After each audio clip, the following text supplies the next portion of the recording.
Football Primetime presented by Ram Trucks. It's the mountain and the mullet game of the year in the Sun Belt as we welcome you to the Rock, 14th ranked Coastal Carolina in high country to take on Appalachian State, Coastal co-champions in the Sun Belt last year. App State won the conference the previous 4 years. High stakes game tonight. Anish Shroff, Tom Luganbill, Tiffany Blackman down on the sidelines. Think about where these programs were a decade ago in the FCS. Two of the great success stories in the sport. Yeah, I think a lot of it is because of the strategic path they chose to take to get to this point. Many programs that choose to move from the FCS to the FBS level, they jump into that independent realm. They schedule a bunch of the big boys. They get their tail kicked. They make a lot of money, but they set their program back. These two programs did a nice job of selecting a conference where they could compete right away in the Sun Belt. Coastal, a year ago, that was America's darling. They won. They had fun.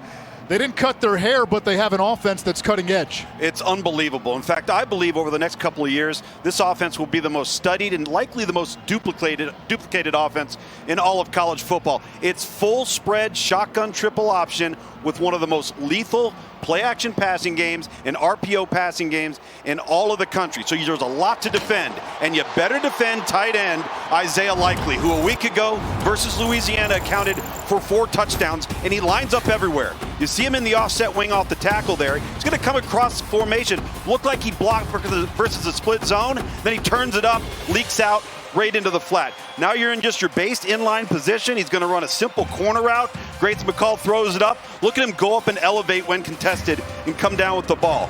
Now watch him sneak out here. You've got the play action in the backfield. Grace McCall quickly lofts it up over the middle of the field, down the seam, and he is off the races for a 250-pounder. 8 catches a week ago. You see the numbers right there. He plays like a wideout. That last touchdown was a 99-yard touchdown catch from Isaiah Likely. App State last week lost by 4 touchdowns to Louisiana. But Tiffany, this is a veteran team that knows how to respond. It is, Anish. And when I spoke with App State senior linebacker DeMarco Jackson, he told me sometimes people relax when they're always the hunted. So in a player-led meeting after their loss to Louisiana Lafayette, he did not hold back. He told his guys this was a wake-up call. He went on to tell me that they just need to remember who we are. He said, we're App State. We know what to do. And guys, they have not lost back-to-back conference games since 2014. And if the pregame warm-ups were any indication, these two teams jawing off in the middle of the field, we should have a good one tonight. Yeah, there were some fireworks during pregame. The winner tonight gets the inside track in the East Division. Coastal's the team on the rise, but they've never won at the Rock.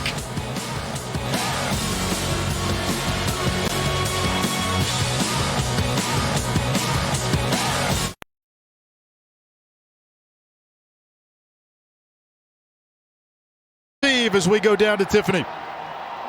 Oh, Coach Shadwell, you talked to us this week about rolling out the speakers, blaring the sound behind your offense to get them ready for what they'll face with this crowd this evening. How well do you think they're going to handle now hearing the real thing? Well, it's loud, so we got to be ready for it, but I like our team, and we'll play well tonight.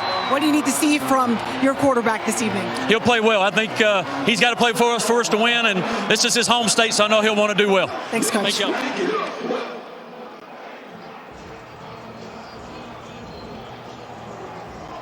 The long day wanes, the slow moon climbs. A Halloween feel her little in advance of October 31st, 55 degrees. What a beautiful time of the year in North Carolina high country. It is a beautiful time of year, 55 degrees. Normally it would be probably around 40 degrees. Not all the leaves have yet to fall from the trees here on the Rock, but a crowd is rocking. You've got the students here about 2 hours before kick. They're ready to roll on a Wednesday night. Coastal undefeated. They have blowtorched most of their competition, but this is Coastal's toughest opponent to date by far. Yeah, without question. And playing on the road, as you mentioned, have yet to win here in Boone. Kieran Colohan sends it away. Milan Tucker from his own end zone. Flag down. And Tucker pushed out of bounds. They'll mark him out at his own 35-yard line, but laundry on the field.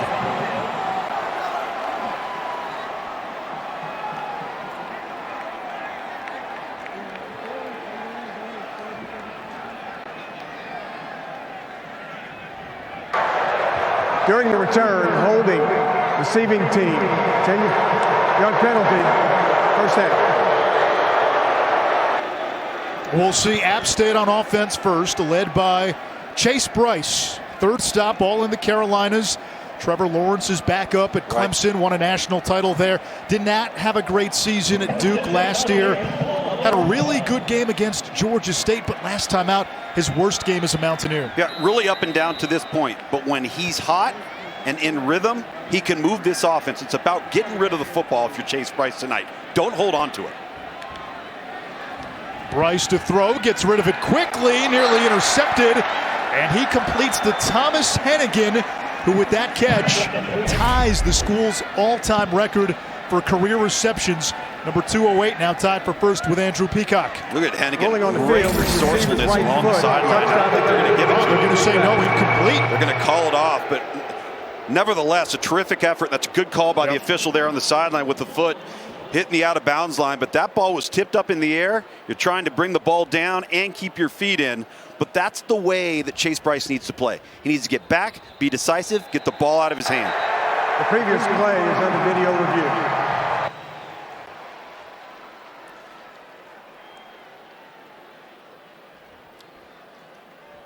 So they're going to review this play. And Anish, this is an area that I have a bit of a problem with. Does he have control there? Well, that right foot is down. The question is, does he have control? Let's see this again here. Again, you need indisputable evidence to overturn the call on the field, which was a reception, or was an incomplete pass, Correct. excuse me. And you'd hope to see it now in slow motion, right? This alters time. Yes. Right? You'd like to see this, if you're in that review booth, and you'd like to see this in real time and give you a real sense, if you get the right angle, just how accurate you can be on making this call. You'll hear replay officials tell you slow motion distorts time. So you see it one way at home, and as we do in the booth when it's slowed down, when they're judging it, it's really a real-time call. And I feel better about it right there, seeing it in real time. After I feel like he review, did secure the it. ruling on the field stands. Second down. And I'm off. First time for everything. Yeah, that surprises me. It really does. I kind of felt the real-time replay there. Gave him an opportunity to get the right foot in bounds and have two hands grasped on the football. So 2nd and 10. Appalachian State last week against Louisiana, the team to beat in the West Division, done in by 4 turnovers. Yeah. Protecting the ball will be vital against a Coastal team that can score boatloads of points. Hennigan comes in motion. Bryce will hand it off. That's Nate Noel, leading rusher in the Sun Belt, and he's off to the races. Taken down at midfield after a gain of 38 by the safety Alex Spillum. This is just a nice job on the outside zone stretch play, and Noel cuts it back. Great vision to recognize the cutback lane, and then he just turns on the jets.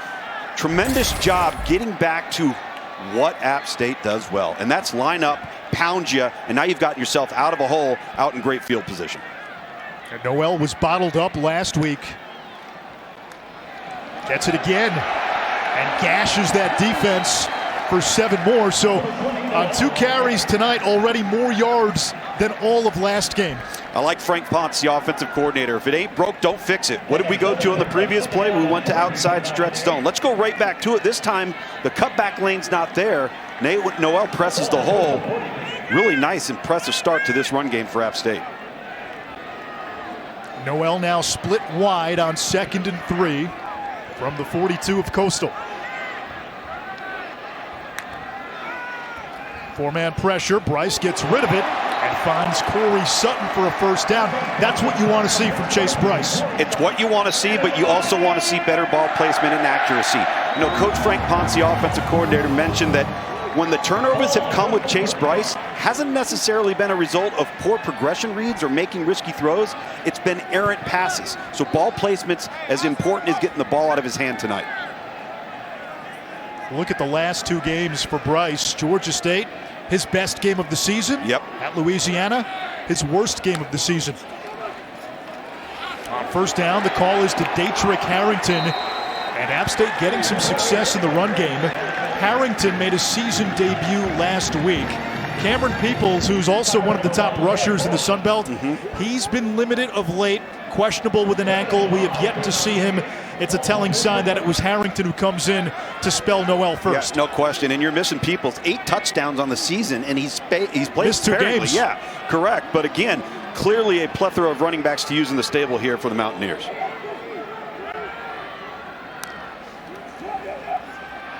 Bryce has time, floats it downfield. Incomplete, intended for Hennigan, and broken up by Derek Bush.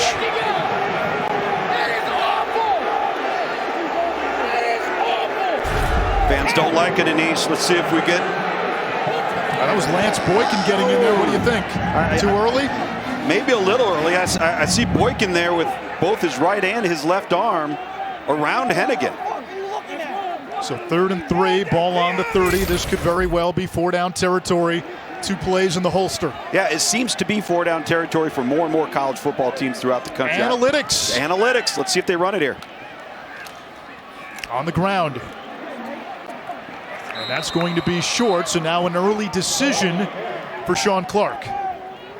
And this is the area of the field, and as I've talked to coaches throughout the year, each and every week, you ask them, all right, are you an analytics guy or you are a feel guy? And they say, well, we're an analytics team, but at the end of the day, it's got to come down to my gut. And I think that they know they're going to get in a track meet potentially here tonight, and field goals aren't going to win it. No. I like them going for it here. 5 of 9 on 4th down this season. Noel is the running back.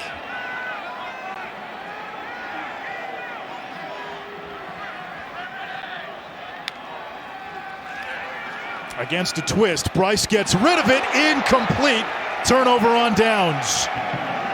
Malik Williams was the intended receiver, and it was Shaheem Watkins who jarred it loose. Yeah, Shaheem Watkins, Johnny on the spot right there, and you see this throw from Chase Bryce, and he's looking left the entire way. If he waits and comes back across the middle, he's got Hennigan, number 5, on the drive route, right over the football, and if he just dumps it to him, they're going to have a conversion. So I think that in that particular case, Chase Bryce could have come off of that, went through his progression, found number 5 over the middle of the field. And now we see a Coastal offense which has put up off-the-charts numbers so far. Their trigger man is Grayson McCall, who's on pace to shatter the single-season record for pass efficiency and also break the completion percentage mark. Braden Bennett and Shamari Jones in the backfield. And there's the option game. It's Bennett. They like to get him the ball in space. And App State closed quickly. You saw 52 in there. DeMarco Jackson, the ringleader on that defense. DeMarco Jackson, 52. Brendan Harrington, 29. Jackson playing inside out. Harrington setting the edge and leveraging the football, not letting the back turn the corner. So, you know, Dale Jones, the defensive coordinator, been here 25 years for App State. And he's had the closest recipe to defending Coastal Carolina of anybody in the Sun Belt. So far off to a nice start.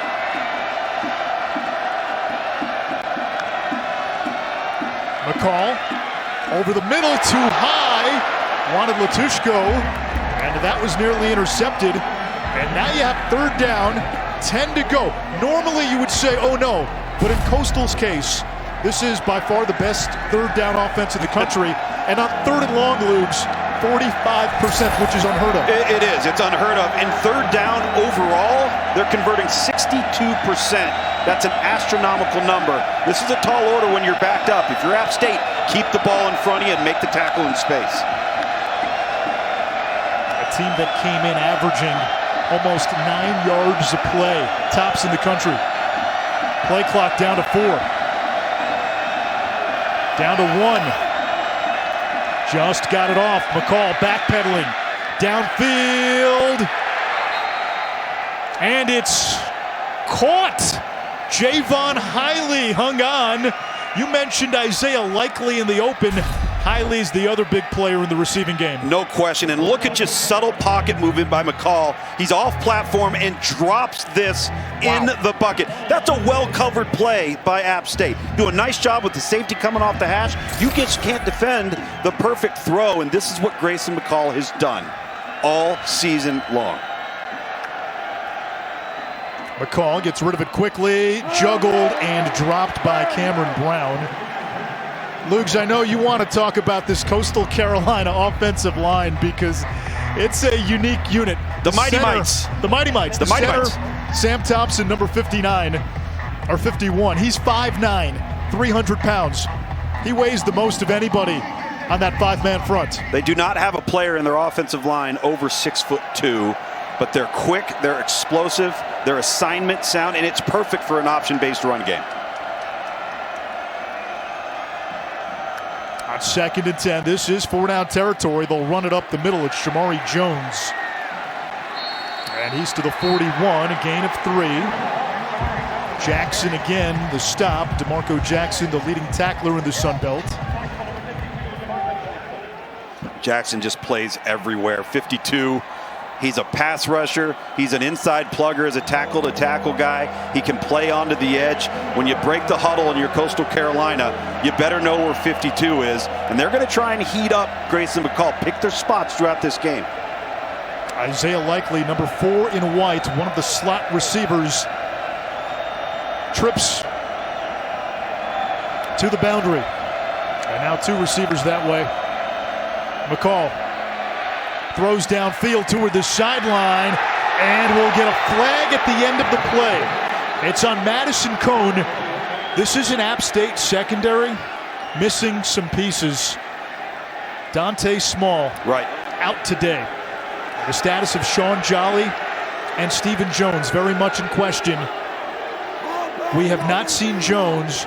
Jolly is in there, but we're told he's not 100%. Well, in that time, that's Madison Cone. Defense number 12. 15-yard penalty. Automatic first down. And you've got a mismatch there. Madison Cone's 5'8". Devon Hiley is 6'2". Good call. And it's a good call. You're wrapped up. You're along the sideline. And where Hiley can improve there is he can give the quarterback more space to put that ball, whether it needs to be over the top or thrown to the back shoulder. There was really nowhere to put the football, but I think it's a good officiating call. Grayson McCall, preseason player of the year in the Sun Belt. He's been running a version of this offense basically since middle school. Yeah, this is kind of his bread and butter, and that's why he was the perfect fit for Coastal Carolina. App State recruited him heavily, being an in-state North Carolina kid. Shamari Jones breaking tackles and drags a defender inside the 15. He gets about a dozen on the play. Was that left side of that undersized line. You see the center snap and pull and engage. Man, I'm telling you what, Willie Lampkin, number 57, the left guard as well. They move people because they play with leverage, and that's how they end up compensating for their lack of size and power. And have you noticed from Coastal tonight, we haven't seen the same play twice, haven't seen the same formation twice.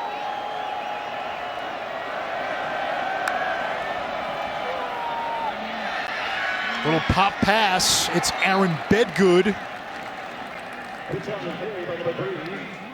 2nd down coming up after a gain of 5. No, this is where Coastal Carolina has been outstanding, particularly of late. 73% of their red zone numbers have come in scores, 21 touchdowns. All right, 3 field goals. It's been an unbelievable run. When they get in there, 7 red zone possessions, just the last 2 games, Anish, 7 touchdowns. They score a touchdown on 60% of all possessions. Yeah, it's unbelievable.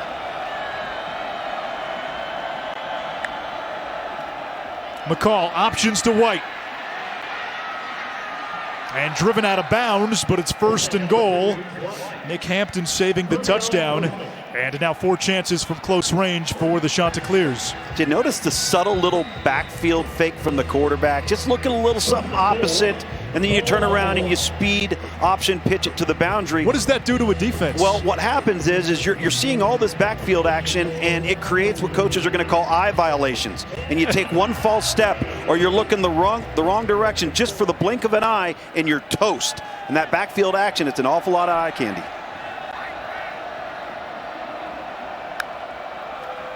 On 1st and goal, Shamari Jones stretching, doesn't get there. Madison Cone made the tackle. Along with DeMarco Jackson. Watch you 52. Look at the offense, they're saying hurry up, let's go. Yep. The 52 plug right here comes right through, takes on the block, and makes the tackle along with Madison Cone.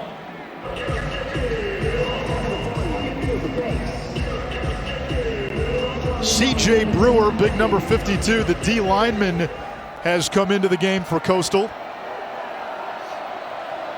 He's lined up just off the right hip of McCall. He's clearing the way, and Jones has a path to the end zone.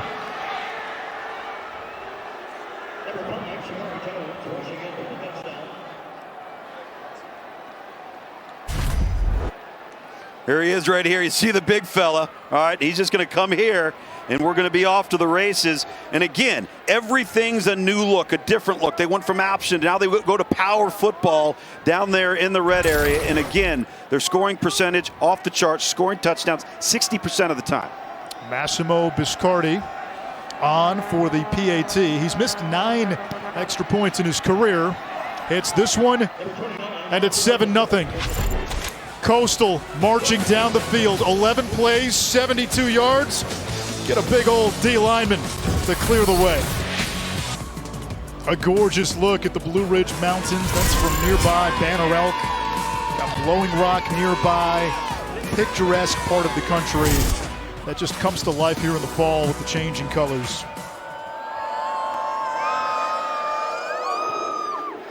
Tucker back deep on the kick. And that makes you wonder about the availability today of Jalen Virgil, one of the top kick returners in the country. He's been battling a hamstring injury and not out there on kickoffs twice now. Yeah, and you take some of your best players that can create field position, you pull them off the field, obviously that's going to have an impact, because this is not an offense that needs to start backed up. They need to have a nice feel and a cushion behind them so that Chase Bryce can get comfortable. I like the early approach. Quick throws, get some confidence, get into rhythm. But at the end of the day, if you're really going to keep that Coastal offense on the sideline, you've got to run the football and run it successfully tonight. Harrington is the running back. And he gets the call on first down through the teeth of that defense for 2. Daedric Harrington has had a career beset by injuries. Tore the ACL in his right knee twice, including last season. Had a broken foot in 2019, and he's a guy that can be a productive part of this run game. Finally able to see game action last week. And it looks like we're not going to have Cameron Peoples for App State tonight again. Yeah, and it's unfortunate because Harrington was on his way to having, I think, a really special career, especially with a program that loves to run the football. On the ground once more to the 31-yard line. And it brings up 3rd down. 3rd downs were a big struggle for App State in the loss to Louisiana. 0 for 11. I had to double take and triple take to look at that and make sure it wasn't a typo. And, you know, it's one of those deals where if you're having one of those nights and it starts snowballing downhill, then anything bad can happen. And it did happen for this offense against Louisiana. Bryce will throw, able to complete a first down catch. It's Malik Williams out to the 40-yard line. And so an early conversion on 3rd downs.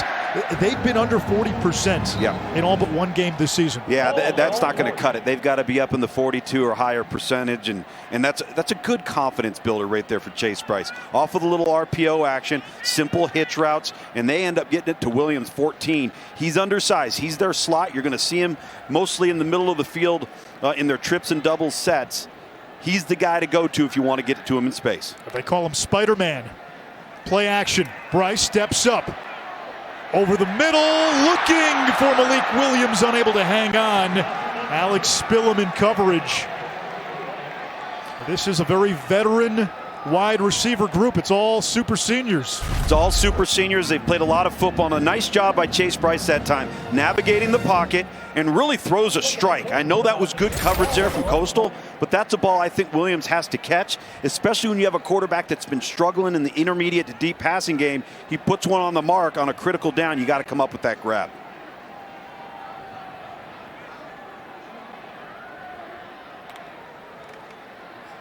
The give is to Nate Noel. Broke the initial tackle. We get a flag.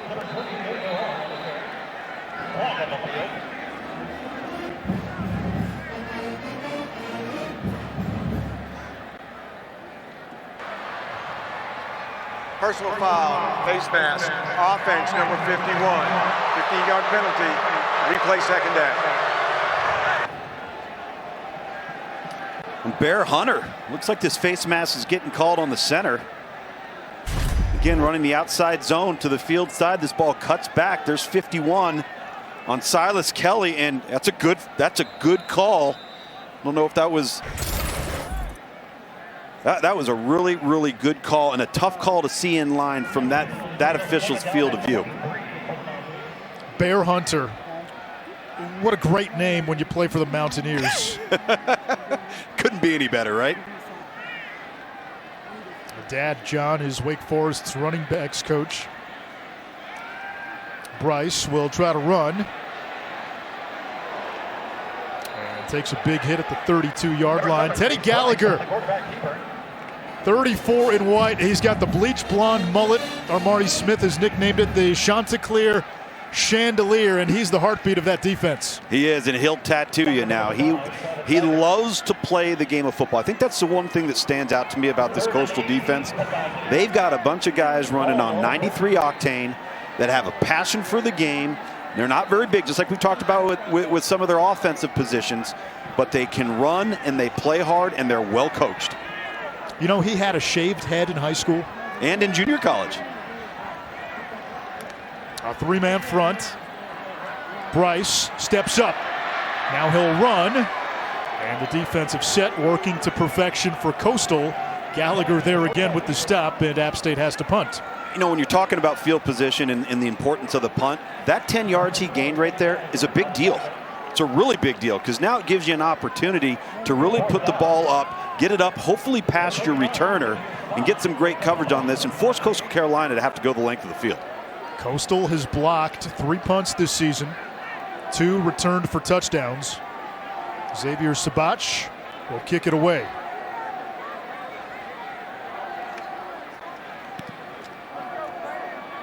Fair catch called for by Hiley, who makes it inside his own 20 after a 41-yard punt. The Shots back on offense after this. Straight championships. The upset of Michigan at the Big House in 2007. But since they've made this move, they have been the team in the Sun Belt. And Coastal last year shared the conference title with Louisiana. No conference championship game. You and I were ready to do that game. Yeah, we were. Then COVID hit Coastal Carolina, and they were declared co-champions. But 11-0 in the regular season. They had the great win at BYU, hosted game day, became this national sensation. And Jamie Chadwell, a hot name in coaching circles these days. As will just about anybody on their offensive staff. McCall finds Hiley. Left trigger to the 28-yard line, a gain of 9. So there's that RPO passing game, the run-pass option, off of a lot of the option action. And there's a stray flag back at the 8-yard line. Barely, it's almost on the yellow. There we go. Okay. Ah, it's not a stray flag, Anish. Those pesky students. Was that a beanbag? What was that? Something to that effect. But that RPO passing game comes off of all that backfield action, and when Grayson McCall gets rid of the ball, it's tough to defend. A tornado of options now on 2nd and 1. McCall in trouble. Makes his way out of the ambush. He lost a couple of yards. Could have been a lot worse. And now it's 3rd down. Caleb Sperlin makes the tackle. Sperlin's another fun one. Undersized D-end. He's what, 5'11"? 235. When you see 91, Tommy Dawkins, And this is what I love about this play, because they executed exactly what Dale Jones, the defensive coordinator, wanted. He said, listen, with all of that action, all the play action, all of the option-looking stuff, when we decide to come after them, we're telling our guys, ignore it, get to the quarterback. That's exactly what they did there. It's 3rd and 3. McCall moves the pocket. Jump throw over the middle, wide open receiver with plenty of room to run. It's Cameron Brown. It's a foot race, and Brown with a house call.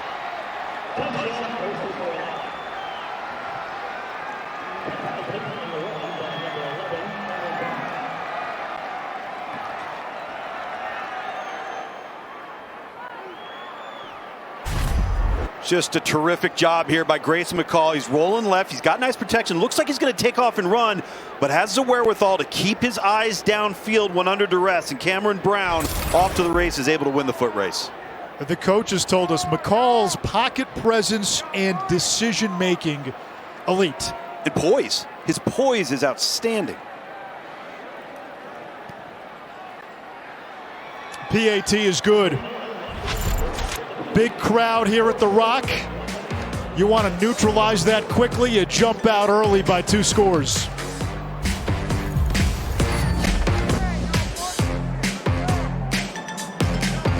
And Eli is back on ESPN2 next week at 8 Eastern, 5 Pacific.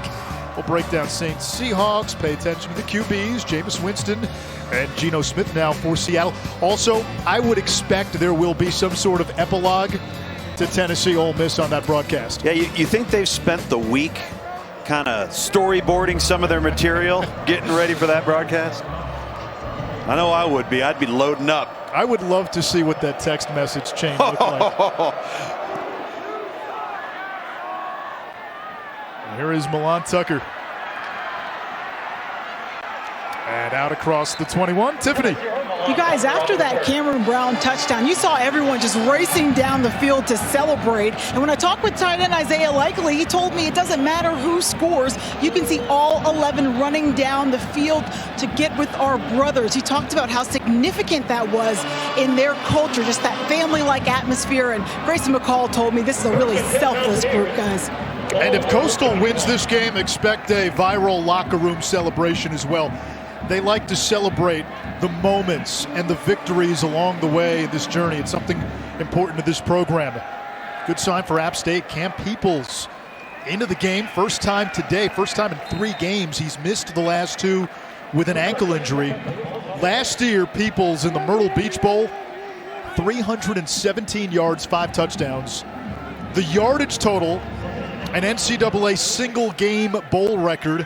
The 5 rushing touchdowns tying a bowl game record for rush TDs. Well, there's no question he brings a physicality and a mentality to this offense. He's a different type of back than Noel and the other backs in Harrington, but boy, can he get downhill in a hurry on you.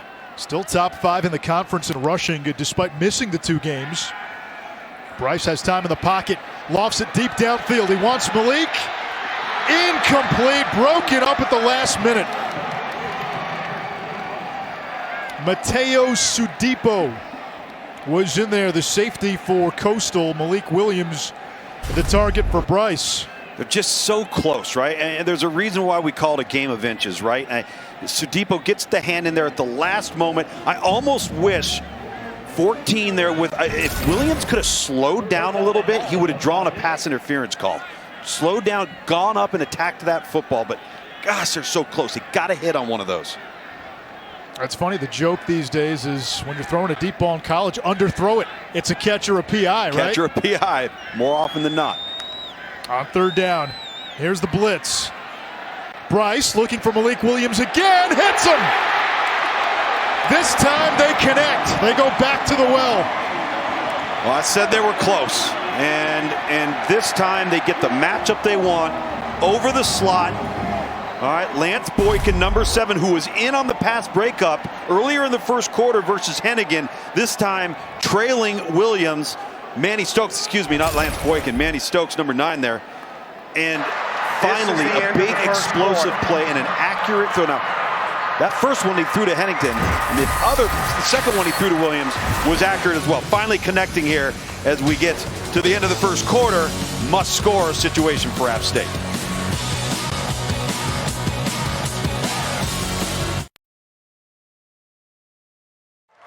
Carolina has outscored opponents. Those numbers speak in a booming baritone. 113-6 this season. And I know the schedule that Coastal has played. They played an FCS school. They played UMass. They beat up on Kansas. The schedule has been underwhelming, but this is still pretty much the same cast of characters we saw go 11-1 last year. It absolutely is. Chase Bryce down the seam, connects! Malik Williams again, and he lost the ball. Now they blow the whistle. They say he was down at the 1-yard line. Yeah, I think he's down without question here. This ball pops out as he goes down and the ground causes it.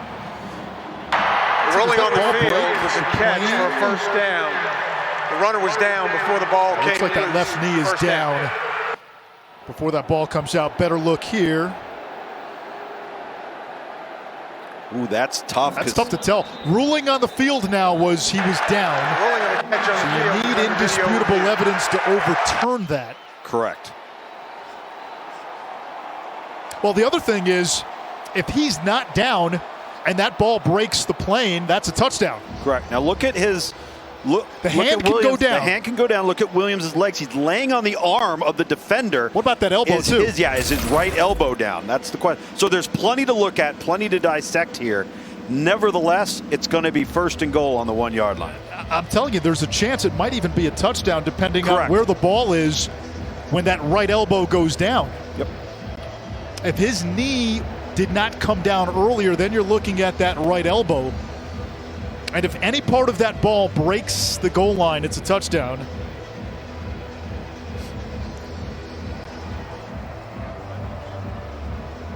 Malik having himself a day today. Great effort here at the end of this run to try and get that ball over the plane. Now, from that angle, it's not indisputable. But from that angle right there, low on the sideline, start with his legs. Legs are not down. He's on top of the defender. Hands down. I think the ball crossed before that elbow went down. Now, is it indisputable? And here's the thing, right? The ruling on the field was he was down at the 1. Correct. And you can't really tell with the knees. That's the challenge. With 100% certainty, correct. This may end up standing because of that. Yep. Now, if they determine conclusively that they didn't see any part of the lower body hit the ground, especially that knee, then when that elbow goes down, I think that ball breaks the plane. After video review, the ruling on the field stands. 1st down at the 1-yard line. And I understand that, Anish. I can see it. There's nothing that's so clear-cut and convincing to your term indisputable that would lead you to overrule it. But again, worst-case scenario, you're 1st and goal on the 1-yard line on a critical drive for App State on offense and quarterback Chase Bryce, who's played really, really good on this drive. He's found some chemistry with Williams. 3 catches, 86 yards. Bryce, 4 out of 9, 93 yards. And now 1st and goal from the 1. App State a chance to get on the board. Cameron Peoples, their bruiser, in the backfield.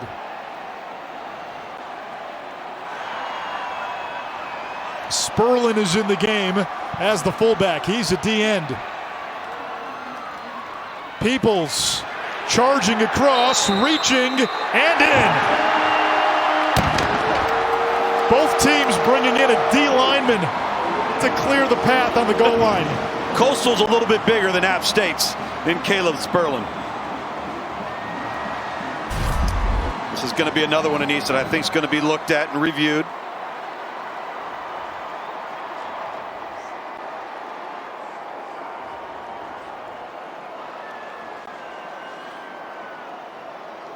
I don't know if this is going to be the look. The previous one The ruling on the field was the runner's knee was down. might be the one to The tell ball us across the goal line before conclusively. the runner's knee was down.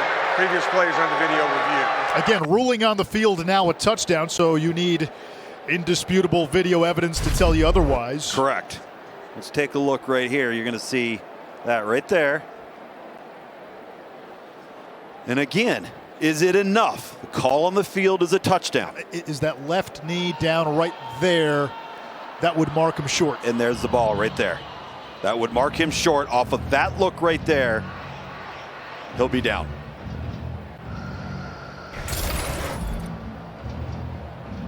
Important drive for App State. You had Coastal jump on you with 2 touchdowns. A chance to get this home crowd back into it. It is raucous on a Wednesday night. I don't know what the attendance is going to be in class after video review on Thursday. His knee was down before the ball crossed the goal line. It will be 2nd down inside the 1-yard line. So they saw what you saw. That's a good call, and a much clearer picture than what we saw in the previous play with Malik Williams. But time to hit 2nd down. If you're App State, come up with an answer here. You've got to come away with 7 points. Get this crowd back in it. To your point, Anish, get some confidence in your quarterback that's played really, really well and Chase Bryce in this drive, and that run game starting to get established. Peoples, 8 rushing touchdowns. He's done that in 4 games, leading the conference in that department. Hannigan goes in motion. Peoples, this time, no doubt. Touchdown, App State.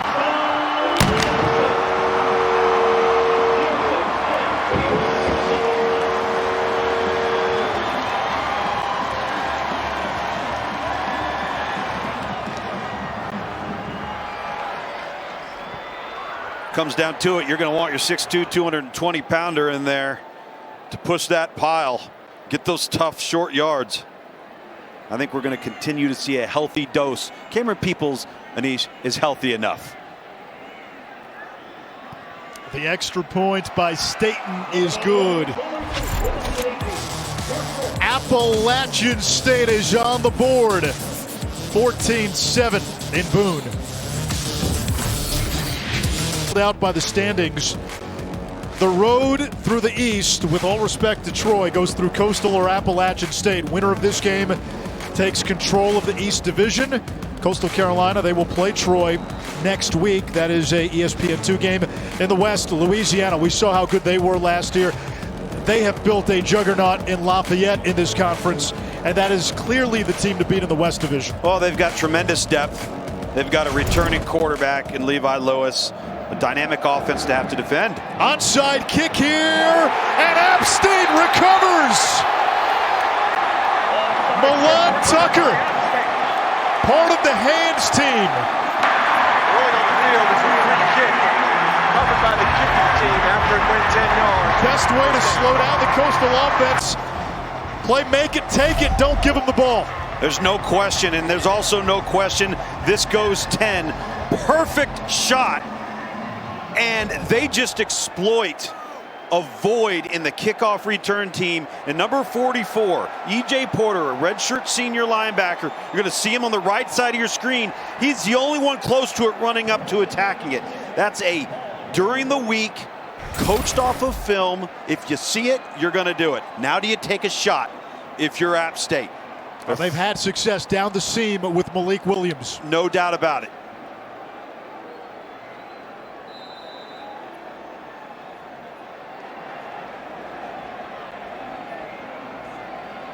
Middle of the field's wide open right now too, Anish.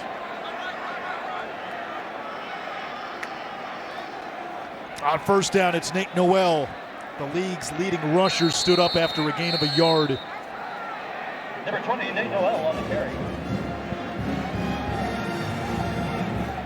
We've seen some aggressive play calling from Appalachian State. They went for it on 4th down on their opening drive.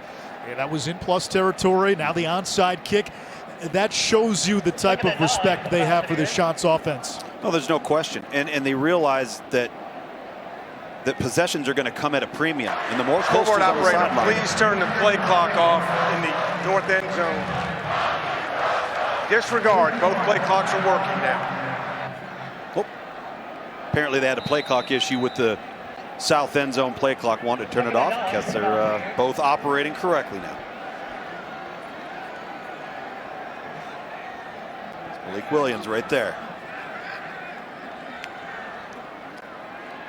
Bryce looking his way. Throws to Williams. It's broken up. to Jordan Strong, who had 2 picks against App State in the Coastal win last year.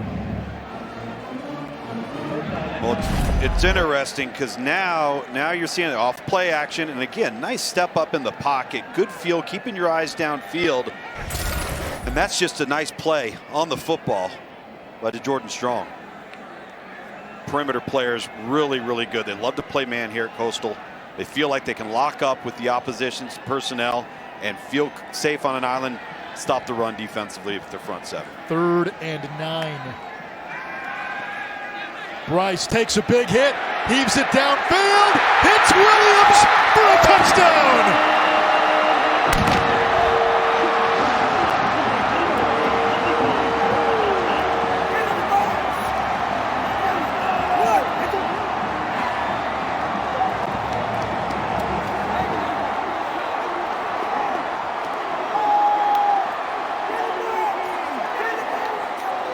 And here we go. Better come up with an answer for that man right there. 4 catches, a career-high 133 yards for Malik Williams. And we're tied at 14. Wednesday and the Fun Belt. We're tied. The crowd is back and alive, and Chase Bryce is hot. So is the App offense. We're tied up in Boone. Seattle and DK Metcalf taking on the Saints. App State tried the onside kick last time. It worked. It led to a 47-yard touchdown catch by Malik Williams. And that's how you steal a possession. That's how you steal a possession, and I can assure you Coastal Carolina's kickoff return team will widen out to cover the full length of 53 1/3 yards.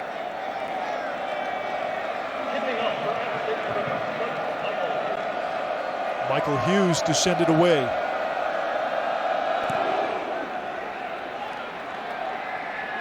And Coastal will bring it out to the 25. Let's go back to the TD. So offensive football is about getting your best player, that's Malik Williams, on the weakest player. This is Silas Kelly. He's 6'4", 230. You have no help in the middle of the field, and this safety's dropping here. So we go post here, and it's off to the races. Complete mismatch. Linebacker, 6'4", 230, on a 5'10", 185-pound speedster down the middle of the field, and Chase Bryce has completed his last 3 passes, all over 35 yards, to get App State back into this game. And now the pressure's on Coastal Carolina to answer. 8 targets, and most of it has been downfield.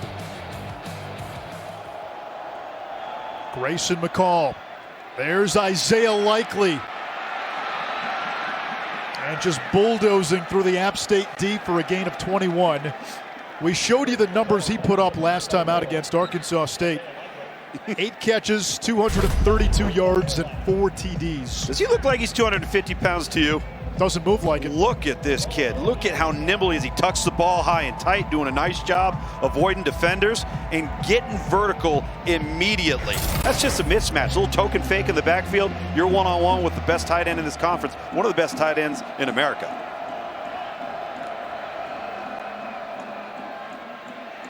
On the ground, Reese White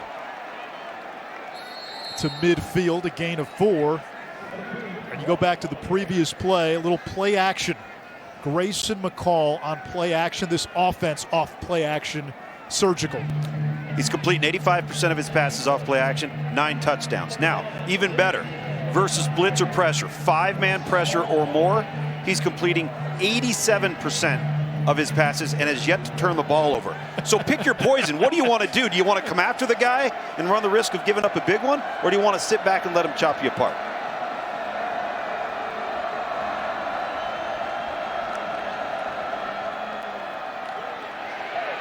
McCall runs it. And they'll mark him down at the 45, just a little shy of the marker, 3rd and 1. And 3rd downs is where Coastal's been better than everybody in the country this year. Yeah, they've been fantastic. And I think it's because they've been so diverse. There are so many things to choose from in the playbook. They're not in a hurry. They're not up-tempo. All right, they're going to line up, see how you're set, then they're going to go ahead and make their decision based off of your alignment where they're going to go.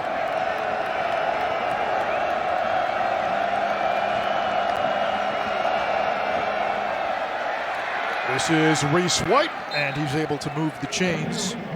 Another third down conversion.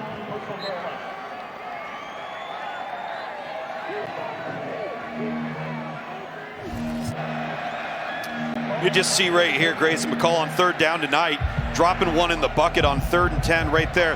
Then you get the penalty down the sideline on the pass interference. All right, let's move the sticks again. And then look at that right there, that savvy resourcefulness to keep your eyes downfield, on the move, tuck the ball on underneath for the big touchdown. They're just so poised on third down in this offense.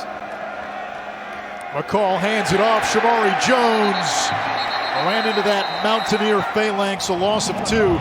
Demetrius Taylor, a havoc maker on that D-line, was the first to get there. Demetrius Taylor, and then right behind him, 52, DeMarco Jackson. You know, Demetrius Taylor is one of those guys. He's going to occupy some bodies on the left side of the screen. Then 52 just plugs the gap. It's hard to find somebody on tape of the teams that App State has played that has consistently blocked this guy, whether it's been between the tackles or on the perimeter. Blitz off the edge. McCall downfield, contested throw, and it's broken up.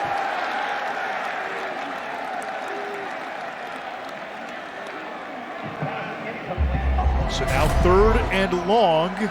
Coastal has converted on every third down attempt so far today. Madison Cone with a nice play defensively. Madison Cone tugging on the jersey right there, and Grayson McCall didn't like it. Went up and told the side judge he wasn't overly pleased with that call, and he's probably right on the back shoulder attempt. Here we go, 3rd and 12 again.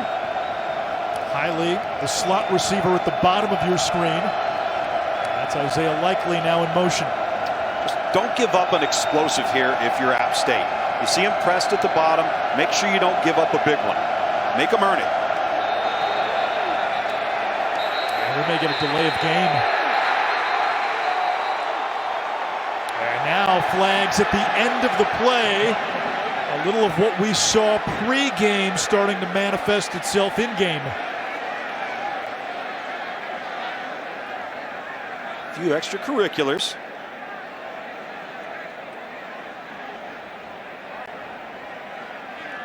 Let's not forget, Appalachian State's been accustomed to being the top dog. Now they've got another dog that keeps walking the block. They don't like it very much. With John in pregame warm-up, and it's been a pretty feisty ball game to this point. We've seen matchups one-on-one in coverage, seen some hard hits, some great tackling. Quarterbacks getting tattooed a little bit. There were 2 fouls.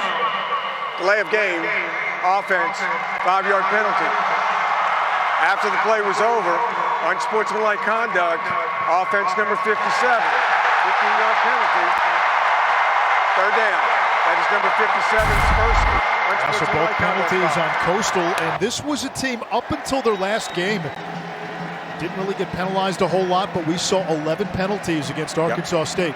Yeah, 11 penalties versus Arkansas State, and that's uncharacteristic to them. And Jamie Chadwell, right now the head coach, is really unhappy because he feels like number 31, Nick Hampton, who came in and made the initial hit against Grayson McCall, which prompted, what do? They always get the second guy, right? Watch 31. If 31 pops him, that's the call that man right there, Jamie Chadwell, wanted to get to offset. The personal foul, number 57, Willie Lampkin. So now it's 3rd and Blowing Rock. Not a lot of calls on the sheet for this one. Coastal's got to get to the App State 33. They'll just run it. Bouncing to the outside, Reese White. He picks up 12. It'll bring up 4th down, and Coastal will use its seldom used kicker, Charles Overson, the punter, I should say. Only 9 punts this season. He's getting tired of boredom out there. Well, I hope he's stretching. I mean, if he's going to punt that infrequently, he's going to pull something. Hey, listen, anytime a punter's got a knee brace, I'm all in. Thomas Hennigan waits inside his own 15.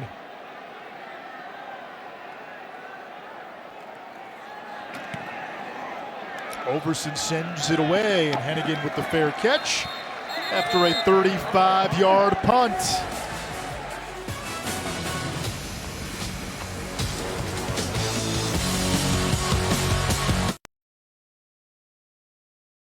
said he approached this week with a focus on clearing his mind. That meant no social media. He stayed off of Twitter, Instagram, all of it. They said he is locked in, and we're seeing that tonight, guys.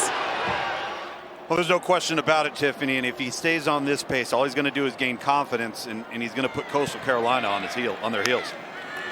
Two tight ends on first down.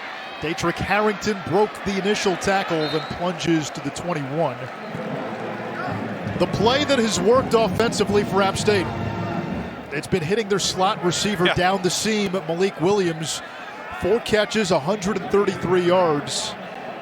And a touchdown. Well, and keep in mind, you had that one pass defended that could have very likely been a catch, and then Malik Williams actually dropped the first deep attempt. So let's see what the answer is now. Well, he's not in the game. He's not in the game, and I think that you're going to start seeing App State go back into some run game mode here because they feel like they're in control. Bryce gets hit. He's got Hennigan, who ties the school's receptions record with that catch. 208th career reception. He and Andrew Peacock now tied for first all time. Fantastic rhythm. Just great rhythm. You've got the token fake in the backfield, the slight hitch up, ball's out. Don't hold on the ball. Don't overthink it. Trust what you're seeing. Hennigan makes the play, the most sure-handed receiver, and maybe pound for pound, we've seen Malik Williams tonight, but the best football player that this wide receiving core has here at App State. A 5-year starter, 2-time all-conference selection, old soul who listens to Springsteen and Seeger and the Beatles. There we go. Now, you've been around that long, right? How about the run here by Nate Noel? Flag down. 3 different types of running backs when they're all part of the equation in Noel, Peoples, and Harrington. Holding, offense number 51. 10-yard penalty, replay first down. There's our guy, Bear Hunter. Yeah, Bear Hunter with the face mask early on the previous penalty in the first quarter, and he's the center. He's going to be right here. And this is his second penalty on a big play and a big run. And again, he's got those hands on the outside, and you see him tug and turn around. Silas Kelly, the linebacker, 29. Having a bit of a rough day today for a normally very reliable, and this is a very, very experienced offensive football team. There's 14 super seniors on this team, combining for 344 starts. And by the way, there's number 14, Malik Williams. On the ground, Nate Noel trying to get away. And he is tackled after a gain of a yard. It almost looked like a negative play. Second down.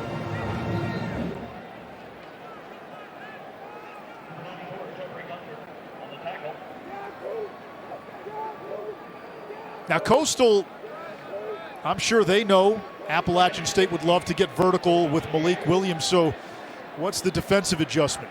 Well, first of all, you're going to start off by putting a couple of safeties over the top, all right?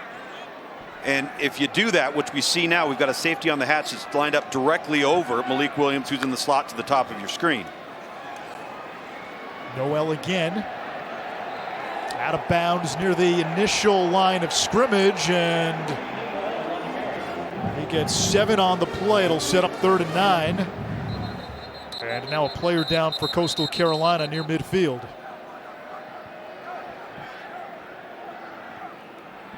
App fans not too happy with that Coastal defender. That was Gallagher, 34, and I can see why. Tapped him a little bit. Noel is already in the white. He held off on him a little bit, but that's why fans are fans. Shaheem Watkins is the injured Chanticleer.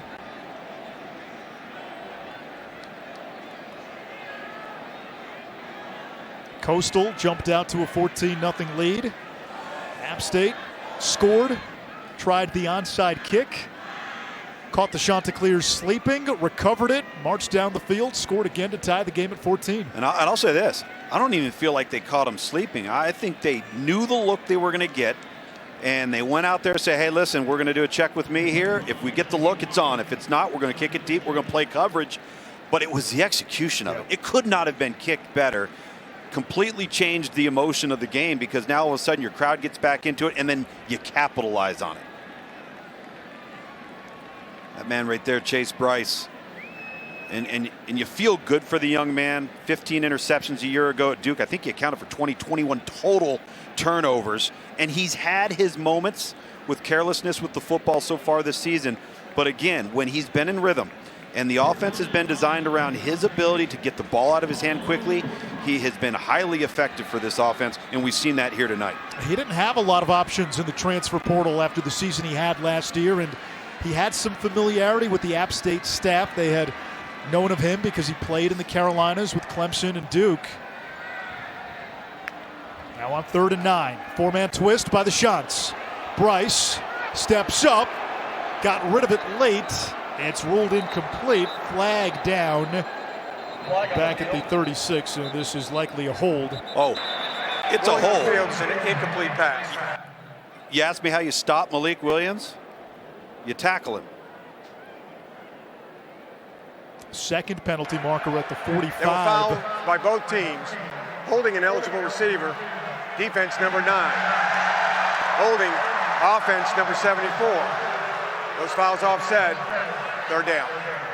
Ruling on the field was an incomplete pass. It's such a shame because you're going to see on the bottom of the screen right here, there's Malik Williams, and he's trying to get up the seam, and it's going to go out of your screen here, but number 9, Manny Stokes, just tackles him to the ground. The back judge sees it immediately, throws the flag. So you get that opportunity there, and then you shoot yourself in the foot with an offensive penalty. Malik Williams lined up in the slot. We'll do it again, 3rd and 9. Against a 3-man front, Bryce has time. Manipulating the pocket, he'll try to run. And he's going to be tackled a little shy of the marker. He picked up 8. It's Teddy Gallagher coming up with the stop. And let's see if App State rolls the dice and goes for it again. I think head coach Sean Clark wants to so badly. I think he feels good about it. I'm not so sure if prior to this snap they didn't already have it in their minds. If they got +7 or more, they were going, and here we are.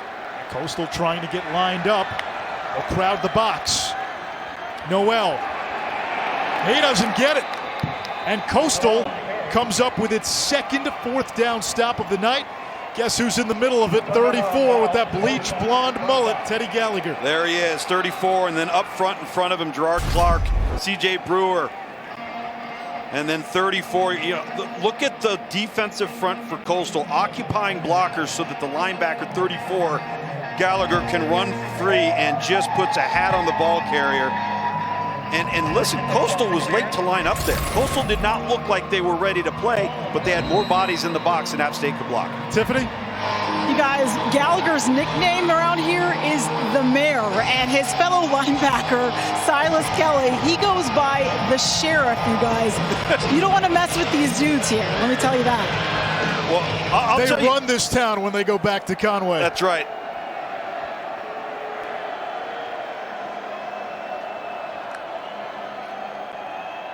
McCall throws to Reese White, accelerating upfield and tackled from behind by Caden Smith, who may have saved the touchdown.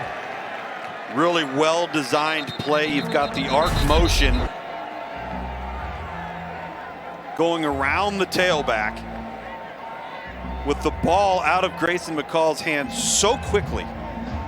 It looks like we're going to have a late flag here. Yep.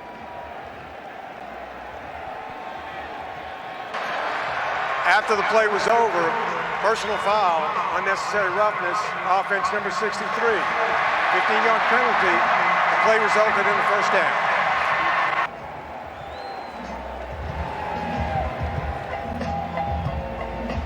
That's just a killer penalty for an offense trying to gain momentum back from App State here on the road. Head coach Jamie Chadwell not happy. And again, the officials getting in the way of both teams, trying to break up any chippiness. You expect some of that tonight. It's a high-stakes game. App State won this league 4 years in a row. Coastal last year burst onto the national scene. The Chanticleers ranked in the top 15.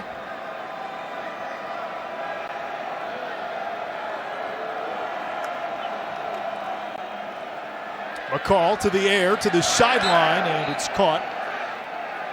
Javon Hiley for a gain of 11. That'll move the chains. Don't know how you're going to defend it.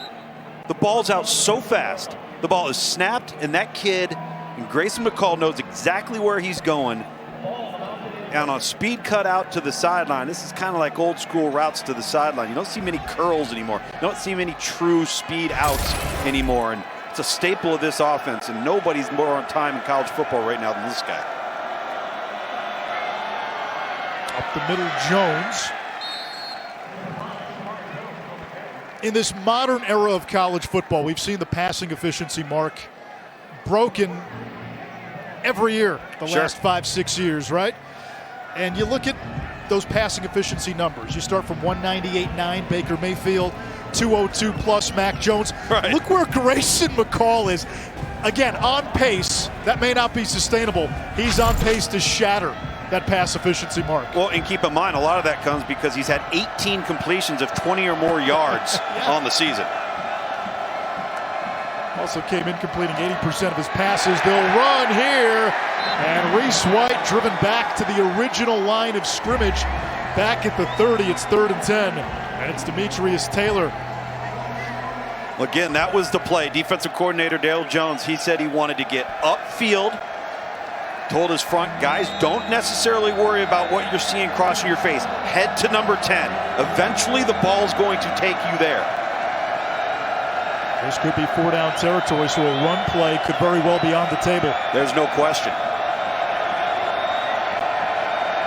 Coastal loves 3rd and 10. They're the only team in America. McCall looking to run, design quarterback draw, and it's Taylor again with the deletion in the backfield. 4th down as we come up on 3 minutes to play in the half. Again, penetrate and get to number 10. Penetrate up and inside and work vertical. The App State coaches did not feel that Grayson McCall is anywhere near as comfortable between the B gap, gaps between the guard and the tackle on both sides of the center, if you pressure him from that regard. Now that was a play they walked into with the quarterback draw, but they've caused problems up the middle of the field tonight. A 50-yarder now for Massimo Biscardi. Career long is 53.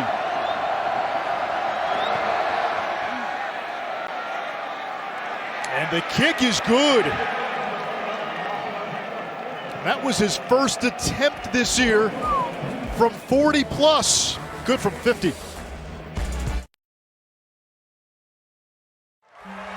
And the win goes to Accurate. Tranquility is I've never really been the called. right state of mind. No, it doesn't apply to you. No, I don't think I'm it from does. New Jersey. It doesn't really apply to me either. I like Used it. the horn a couple of times on the drive up from Charlotte. That wasn't tranquil. Tucker from his own end zone. He'll take it out. We were told today Jalen Virgil, App State's kick return ace, not available. Been bothered by the hamstring as a penalty marker flies in.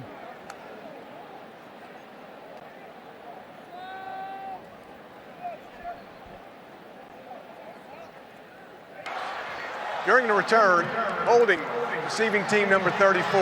10-yard penalty, 1st down. Our Saturday night football matchup, Ohio State, Indiana. You know, why am I reading the promo? You're doing the game. Sell the Shall I game do to it? America. Number 5, Ohio State, going on the road to take on Indiana. You could make an argument Indiana's schedule is the most difficult in all of college football. All 4 of their losses have come to teams currently ranked in the top 10. 7:30 Eastern, 4:30 Pacific. You can catch Dave Pasch, Tessie Dvorak, and myself on Saturday night. How was that? I like that. I like the Is that okay? 4:30 Pacific for your pal Dave Well, Pasch. for, he's got to get up early. Empty set here. 2-minute drill for App State. Over the middle on the slant. And that is Malik Williams once again. 5th catch, a gain of 7, 140 yards. Having a career day in this opening half.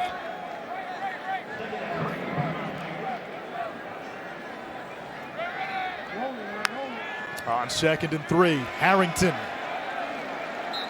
picks up the 1st down. That'll momentarily stop the clock. Both teams have their full complement of timeouts. You have your full complement of timeouts, but I'd like to see Chase Bryce and this offense get aggressive. Let's go down there. Let's get some points. Keep in mind, they won the toss and elected to receive. Coastal's going to get the ball coming out to start the 3rd quarter. Bryce throws to Williams. And works his way to the 30-yard line, give him 4. Clock continues to run, less than 90 seconds to go.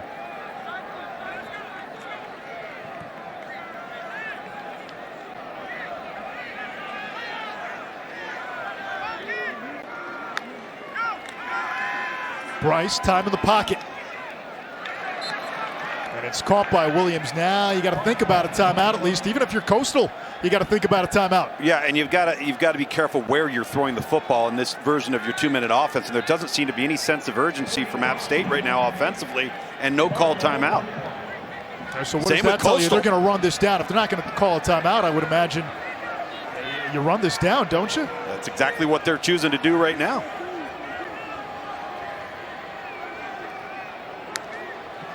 Call play, 13 seconds on the play clock again, going to that screen game. That's Harrington, and he is going to be, well, this could be a generous spot. He might have it with the spot. It looked like he was going to be a little short. Still don't understand the play call. And they're going to give him the first down. Give him the first down. All right. Harrington. Well, the clock is running now, so they may have to reset the clock here. And we get a timeout from App State. So they spotted the ball. Timeout. The clock started running, and precious seconds wasted there by Appalachian State. Please reset the game clock. It wasn't even as much 28. Thank you. Not using your timeouts, but to your point, they weren't aggressive in their play calling. Weren't aggressive in the play calling, and then you've got Harrington, who catches the football right there, has an opportunity to go out of bounds and stop the clock, decides to keep it inbounds. Now he's drained more time off the clock, forcing you to then use a timeout. You got the sense right there that App State was so indecisive on what they wanted to do. Do we just play this thing out, get in the locker room, or do we decide we're gonna go after it, but no shots taken to the sideline and no shots taken to the intermediate or deep levels of the field? And even after that second down play, if the idea is, hey, we're going to continue, we're going to try to get at least into field goal range, you line up, you get the play called quickly, they let a lot of time run off the clock, and there's Harrington again. The initial spot, it looked like was going to be a little short. They gave it to him. And as soon as the referee then spots the ball, then the clock starts to run. Correct. And you lost about 3-4 seconds when that happened, then a timeout. So now from the 36, 1st and 10. 2 timeouts left for the Mountaineers. Bryce will step up. And Coastal will give him that. And now they're going to have to use another timeout if they still want to get into field goal range. You spot the ball where he began the slide. Timeout. And a second timeout used, 22 seconds to go. It'll be 30 seconds. So Chase Bryce, in his mind right now, he thinks he's right at the yard markers, but that's not where he started the slide. And again, you got the clock running down. Smart decision not to take risks with the football down the field, but I'm not so sure you don't go head first low there and get yourself over that first down marker. Chandler Staten, the kicker for Appalachian State, 1 for 3 in his career from 50 plus. And he's also 1 field goal away from tying Bjorn Neatmo's school record for career field goals made. Well, you've got plenty of options to get the ball in the territory you need it to be. But only 1 timeout. But you've only got 1 timeout, and unfortunately not getting that first down really limited you, because now you got to worry about your play call to ensure you get another set of downs. Clock's not your friend, 1 timeout. Anything between the numbers is not friendly for you right now.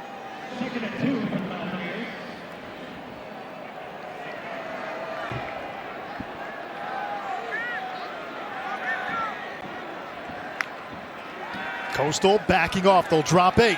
Over the middle. Ball is out. It's picked up by the Chanticleers.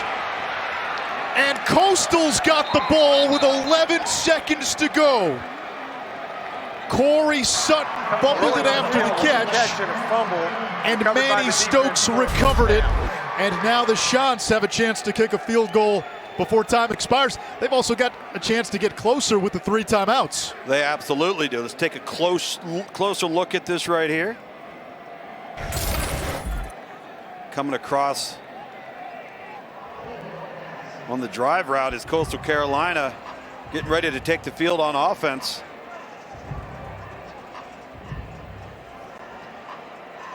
Biscardi hit a 50-yarder earlier in this quarter. You got the ball at the 29, so from here it's about 46. 11 seconds. Do you think about a shot? You absolutely could. You have the time to do it. You're okay timeout-wise. I think you're probably looking to get the ball closer into the middle of the field. We don't have a wind issue tonight. Biscardi likes the ball in the middle of the field when he kicks. McCall.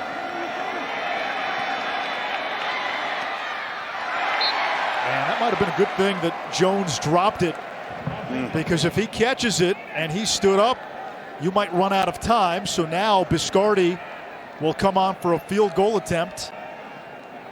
He already hit from 50. That was just his third made field goal of the season.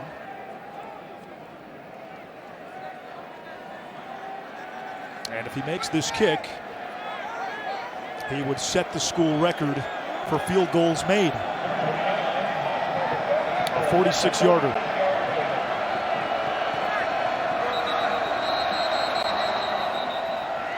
And App State will use its timeout. Biscardi did get the practice kickoff. Their third and final. It'll be 30 seconds. You can't go in halftime with that one in the pocket, right? That's the unwritten rule of football. That's right. Can't take him with you. He hammers the 50-yarder on the previous series to put up Coastal 17-14. I know momentum, overused word in football, but no, it's not. App State had the ball down 3. You're driving, you mismanage the clock a little bit, then you turn it over. You're giving Coastal now a chance for a field goal, and as you said, the Chanticleers get the ball to begin the third quarter. There's no question. You're getting points on the board, and you're taking the first possession, and just the indecisiveness of what App State wanted to do on offense led to this play right here.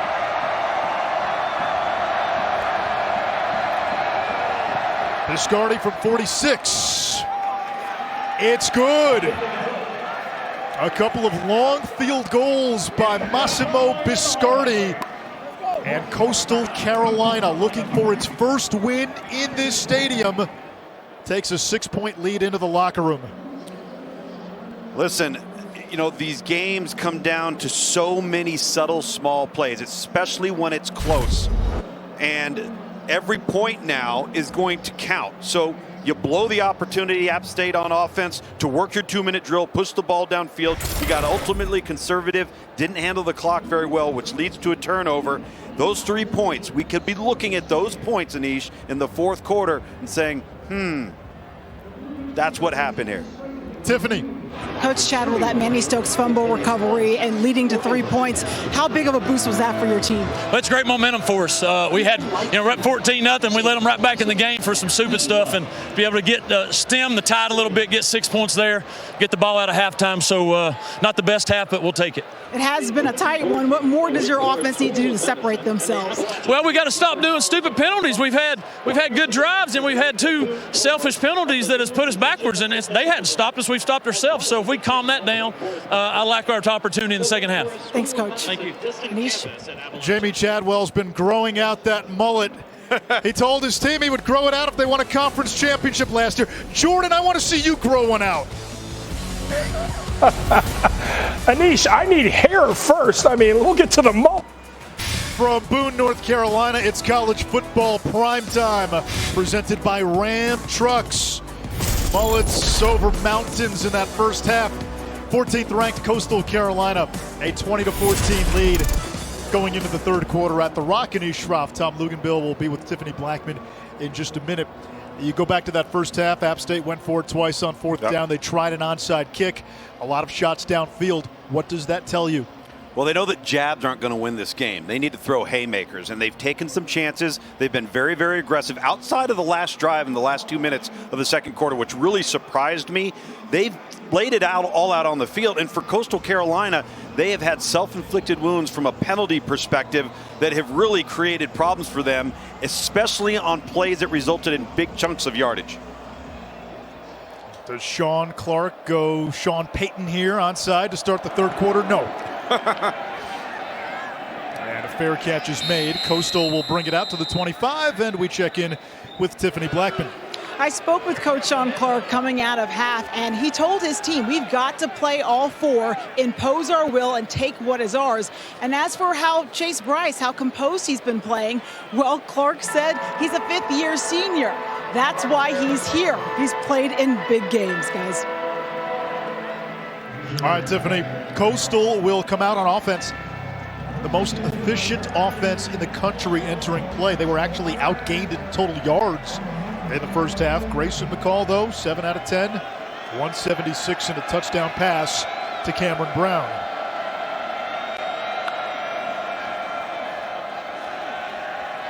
McCall shovels it ahead, and there's an opening for Brown across the 40 to the 44, a gain of 19.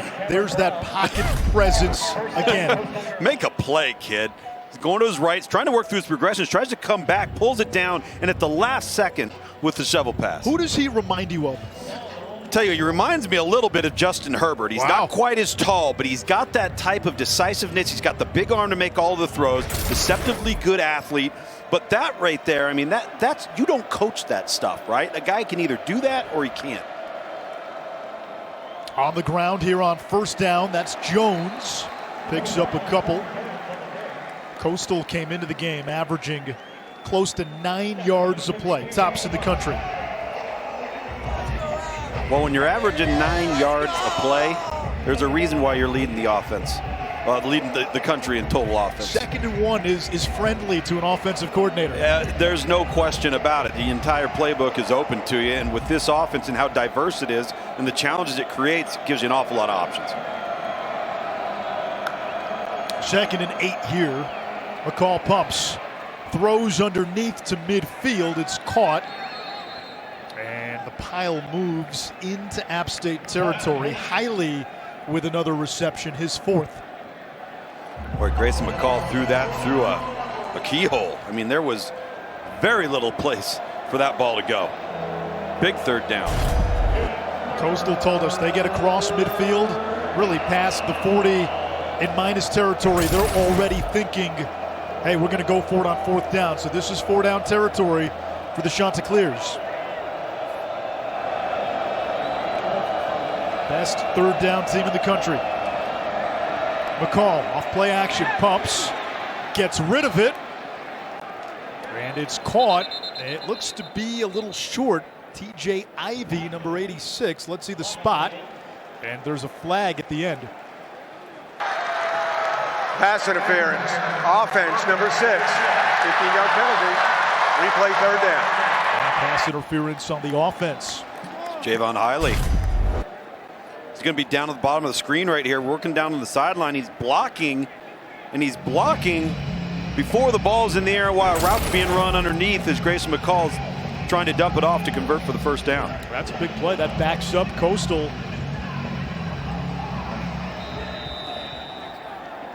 So 3rd and 3 now becomes 3rd and 18. Where'd that playbook go? It shrank. It shrank significantly. Like a frightened turtle. It's now one sheet of paper.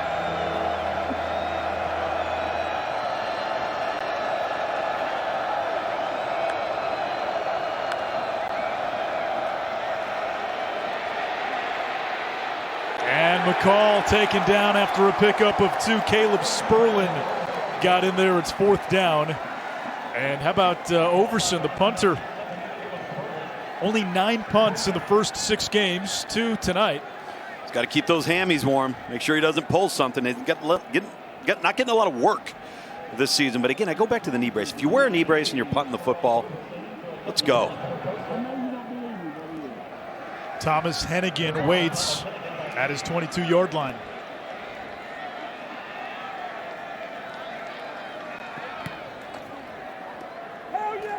Fair catch is made at the 25 after a 37-yard punt.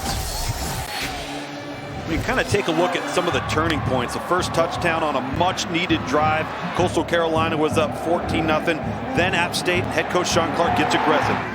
Perfectly executed onside kick. And then the deep throws, the passing game. Malik Williams from Chase Bryce. Number 14 and number 7, the hookup tonight.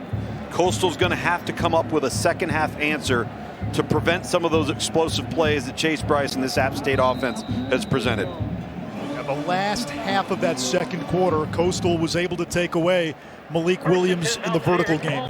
Yep, they finally decided to just rotate coverage and get the safety over the top of the slot receiver. Play action. Bryce has an open receiver. It's Sutton. Tiptoeing down the sideline. Stays in bounds. Nope, they will mark him out of bounds at the 35-yard line of Coastal Carolina. It's a gain of 40. Corey Sutton, one of the top receivers in the Sun Belt Conference. He's inbounds now. Right there, he's out of bounds. Yep. Good call. Very good call.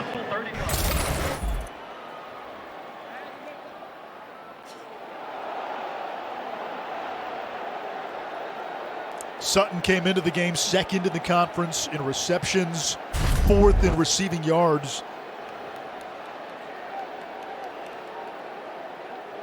Only had a couple of catches last week against Louisiana, but 3 straight 100-yard games prior to that. And now from the 35.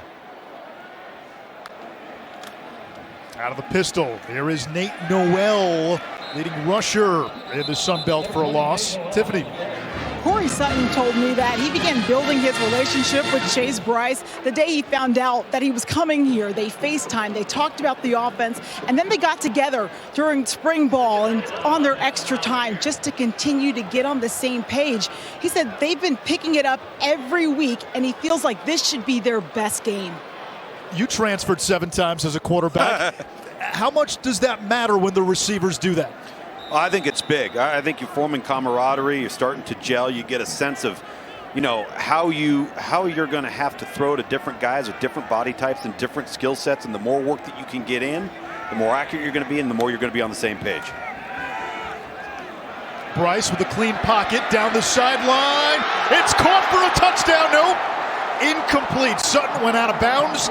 The referee threw his hat, or rather that was Hennigan. See the route right here. He got the little out and up, and he turns his head. Sutton turns his head. He goes out of bounds. He comes in and reestablishes himself. He didn't catch the ball. It's about as close to a drop as you're going to find. Yeah, I'm not so sure Lance Boykin, number 7 here, and they're arm barring each other a little bit. You get a ball in.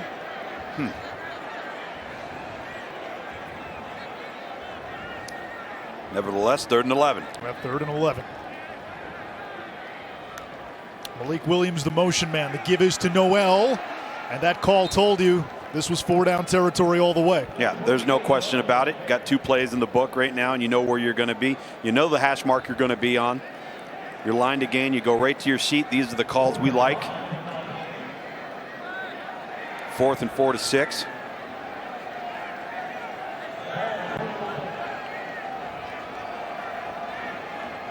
No Jalen Virgil today, one of the super senior wide receivers, but Hennigan, Sutton, Malik Williams, all part of the mix. App State has gone for it twice already on 4th down. Coastal has come up with a stop each time.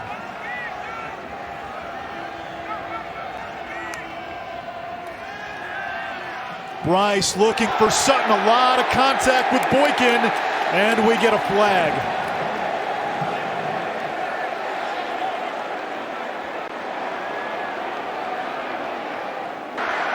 Pass interference. Defense number 7. Automatic first down at the spot of the foul. You heard Jamie Chadwell before halftime talk about the costly penalties in the first half. There's one in the 3rd quarter. There's no question. And regardless, you see Sutton there. He's trying to come out of his break. He's stemming the defender to the outside to run the slant route to the inside. And that ball is already in the air, and they're engaged, and he's preventing him from crossing his face. Jamie Chadwell, the head coach there, not too happy. Again, some sloppy penalties, some self-inflicted wounds dating back to the first half, plaguing them here in the 3rd quarter. Bryce downfield for Sutton. Makes the catch. Touchdown Appalachian State. And the Mountaineers an extra point away from taking the lead for the first time tonight.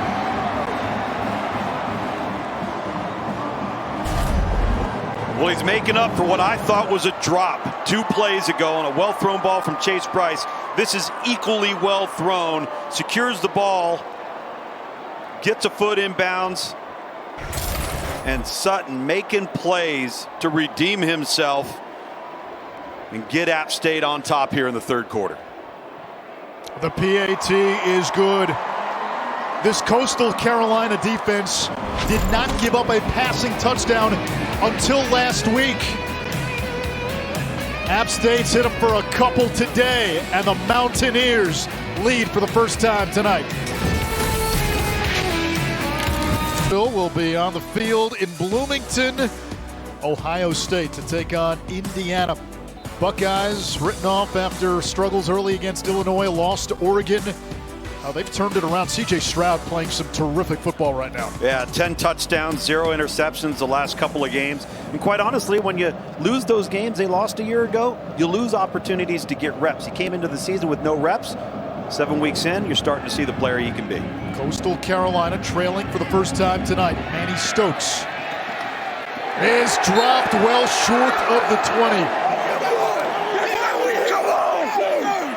The Chanticleer team, we told you, the schedule to date has not been a difficult one. No team they've played has a winning record entering this week. On the road, hostile environment. This is the best opponent they faced. Yes, same cast of characters from last year's team, which won 11 games. But this is new territory. They haven't trailed in the second half yet this season. Right, and App State's given them a bit of their own medicine. Remember, Coastal Carolina, Grayson McCall's got 18 completions of 20-plus yards. But it's been the explosive plays for App State tonight that got them in the lead here in the third quarter.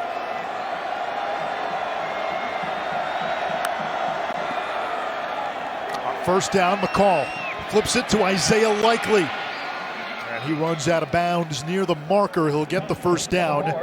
Last year against App State, 118 yards on just 3 catches. I'd like to see them do a little bit more of this movement stuff with him, where they're going to get into a formation and a personnel grouping, and they're going to motion across the formation, maybe use him, maybe flank him out a little bit, find different ways to isolate him.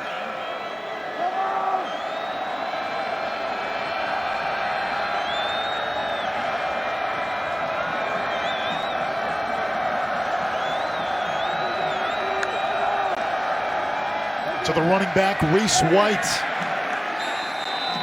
Coastal Carolina's been one of the top rushing teams in the country. They have averaged almost 7 yards per carry entering play. App State has put the shackles on the run game tonight. Well, they absolutely have. In fact, Shamar Jones is averaging 8.9 yards a carry just himself, that man right there. So, listen, you stop the run, good things are going to happen. Coastal's so accustomed to being in 3rd and 3 or less. Essentially, just about every drive they're on. It's an entirely different ball game when you're 3rd and +7. Off play action. McCall has a wide open receiver. It's Braden Bennett, but he was out of bounds. Gonna have to look at this one. Ruled out of bounds. He makes the catch. Just needs the 1 foot. The ruling on the field was an incomplete pass. The previous play is under video review. That's the question. Ruling on the field incomplete.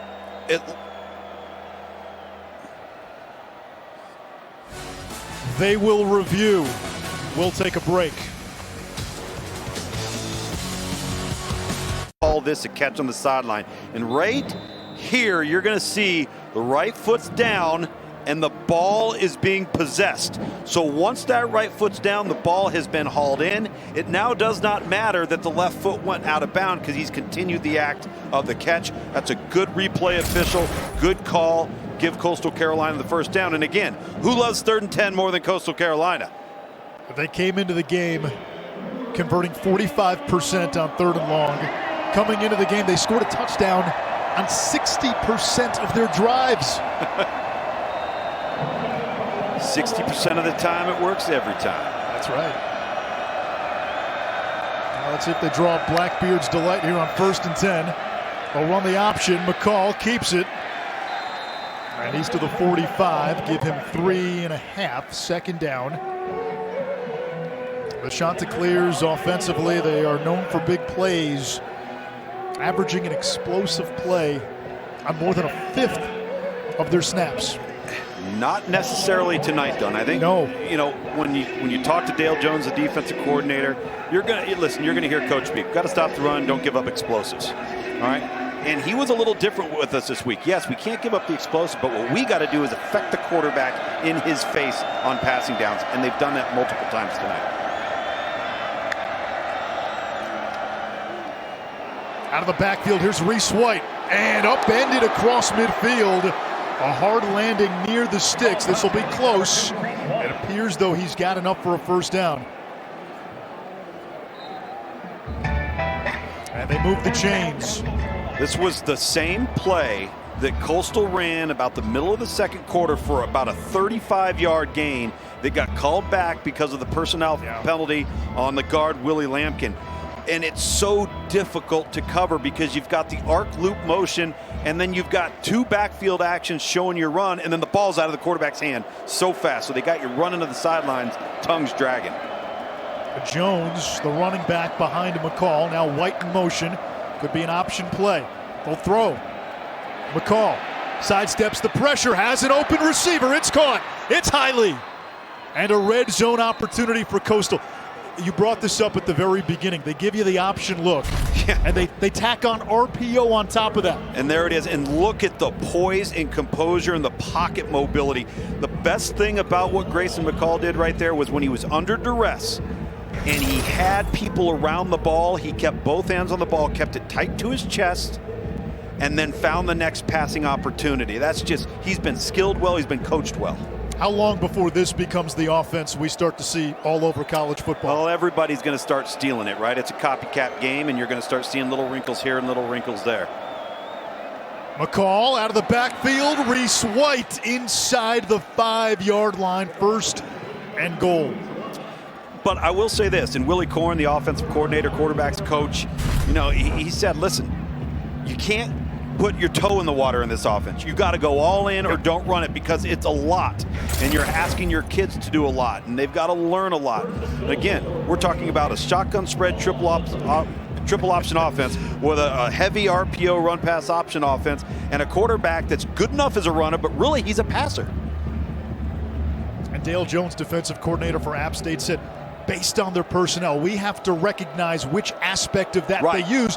You bring in multiple backs, all of a sudden there's conflict on defense. No doubt. Reese White tunnels to the 1-yard line. Yeah, and that's a great point. And we've got a flag here once again down on the sideline here. Offside. Defense number 6 is in the neutral zone at the snap. Half the distance to the goal. Replay first down. To your point, Dale Jones, the defensive coordinator at App State, you know, he said we've got to recognize when there's a personnel grouping or a formation. You know, we could have 2 tight ends, 1 back, 2 backs, 1 tight end, 4 wides. That's going to give us an indicator. Okay, are they in their RPO passing game, or do we need to expect some option principles here? And it takes a lot of discipline. And we saw earlier on the drive, it looked like option, and then they threw in a little RPO. Yep. First and goal. McCall will throw. Caught. No, dropped. White could not hold on. He dropped a touchdown.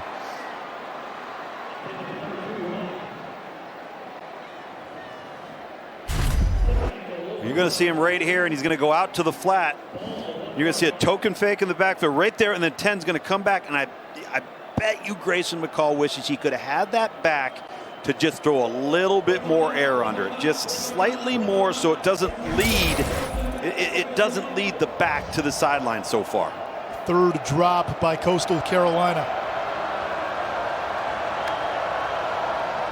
Shamari Jones. And he is in for a touchdown. So the Chanticleers respond, and they retake the lead with 4:36 to go in this third quarter. And what a big response, chock full of great plays by quarterback Grayson McCall. But then when it gets down to it, Who do they rely upon? They rely upon the Mighty Mites. And that undersized, low leverage playing offensive line to open some holes and get the tough yardage and short yardage situations.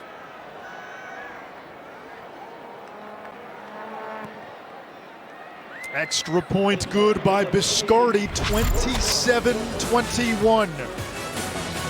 What a big, big answer from Coastal. Let's see what App has next on the slate.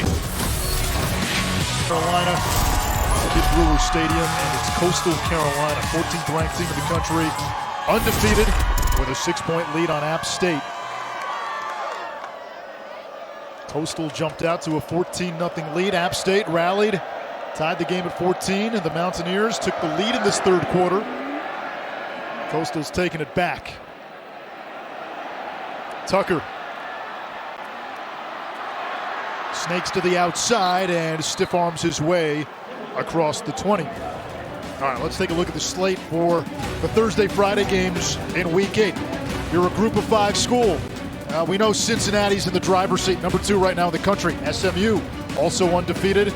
Good one between Memphis and UCF. Tiffany Blackman will be in Tucson for Washington and Arizona Wildcats trying to get their first win of the season.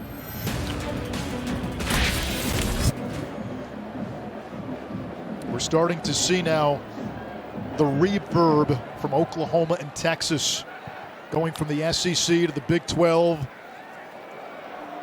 Harrington to the outside. The American as a response to losing teams to the Big 12 like Cincinnati, like Houston. BYU also going to the Big 12. These teams have requested to join the American Conference. UCF, another one that's leaving. And then you wonder, where does a conference like the Sun Belt, well, play into all this? The good news for the Sun Belt, at least so far, you're keeping Coastal, you're keeping Appalachian State, you're keeping Louisiana. And Pete Thamel reported today that the Sun Belt is examining expansion and, looking at schools like Southern Miss, Marshall, Old Dominion, James Madison, and FCS school, which could very easily follow the blueprint of these two. There's no doubt about it. And that Marshall-App State rivalry, an old Southern Conference rivalry, would be great to renew, even though it was a great win for App State against them here in Week 2 this season. Harrington takes it to the 40.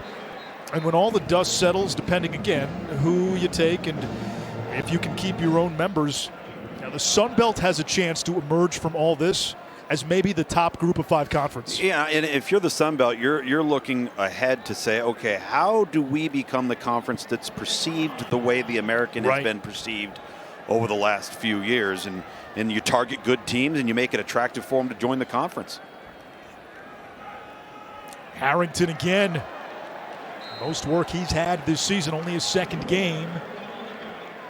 Picks up a first down there. I think it's really important that we've seen a healthy dose of Cameron Peoples. Missed two games due to an ankle injury, but he scored 8 touchdowns coming into tonight. We've seen Harrington because Nate Noel, as explosive and sudden as he is, he's 5'10", 190. Those other guys are the bigger, more sturdy backs. I don't know if you could get through a game like this with its physical nature if you didn't have a full complement of horses in your stable. And Noel is back in there, 1st and 10. He gets the call. Been a steady ground attack on this drive, and App State hits midfield. Listen, if you can consistently run the football, Anish, and you keep that Coastal offense on the sideline, the clock continues to wind down. Now, the catch-22 is you keep doing this and you start getting into the red zone, you better be productive in the red zone, and you can't come away with 3. Well, they've brought in Peoples.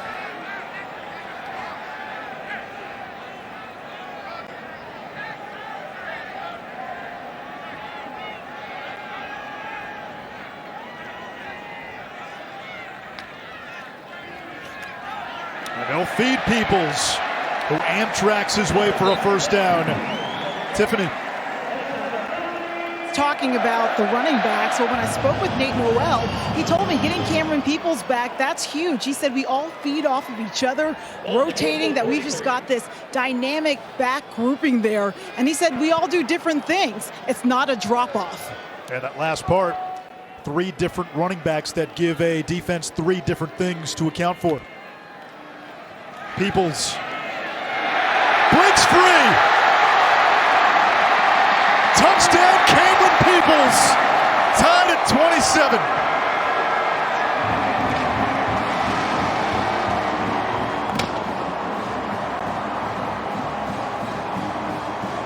Well, Anish, if you want to get Coastal Carolina on their heels, score by running the football on a drive where you do not attempt to pass. And look at the right side of that offensive line for App State, just really getting after it at the point of attack. And boy, was I impressed with how healthy Cameron Peoples looks at running back. Doesn't seem to have any ill effects of that ankle right now. Point after attempt for the lead.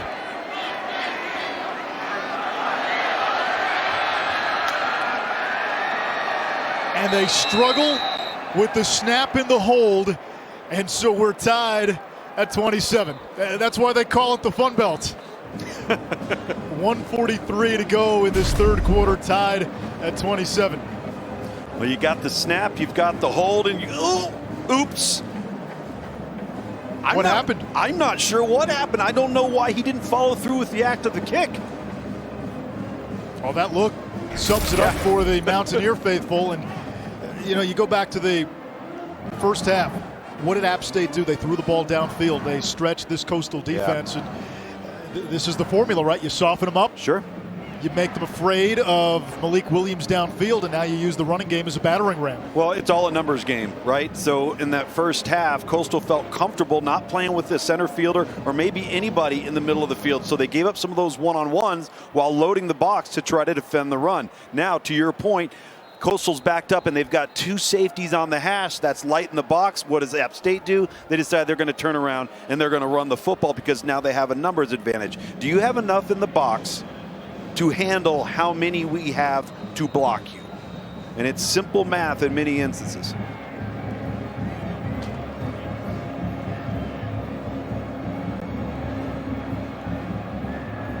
Stokes and Jackson back deep. Well, that extra point that would have given App State the lead could prove critical. Tied at 27 now, 1:43 to go. And Coastal will have it at the 25-yard line. The Chanticleers have only been tested in one game this season. That was against Buffalo. That was their only four-quarter game. And when we talked to Jamie Chadwell about that, he said that was the game they needed. And as a coach, it's nice to get that game and still come away with a W. Correct. But for them, it was, hey, an off-season of everybody telling you how great you are. You are the next great program to come out of the Sun Belt. We're talking maybe a chance at a New Year's Six Bowl. Certainly that's on the table this year. He said that was a good reset. Yep. We had some hard conversations in the locker room. They feel it was a game where they walked away saying, okay, we now know how we can better handle success as they get to the 31 for a gain of 6. And Luke, you played the game, right? You bounce back from a loss. Everybody's telling you what your mistakes are. Everybody's focused in. What is dealing with success like, especially for a program like Coastal, which at the FBS level didn't really have it until last year? Well, I think it can cause you to lose focus a little bit because when you're not accustomed to having a huge standard, a high expectation where people are patting you on the back, telling you how good you are, and that happens, maybe you don't have the maturity to handle it, and you get caught up in it, and now all of a sudden you're not focusing and preparing the way you should. A call looking for Cameron Brown, almost late to the sideline. It's caught for 5, a first down for the Chanticleers. I've always been so impressed with whether it's been Dabo Swinney, whether it's been Nick Saban for a sustained period of time at those two programs.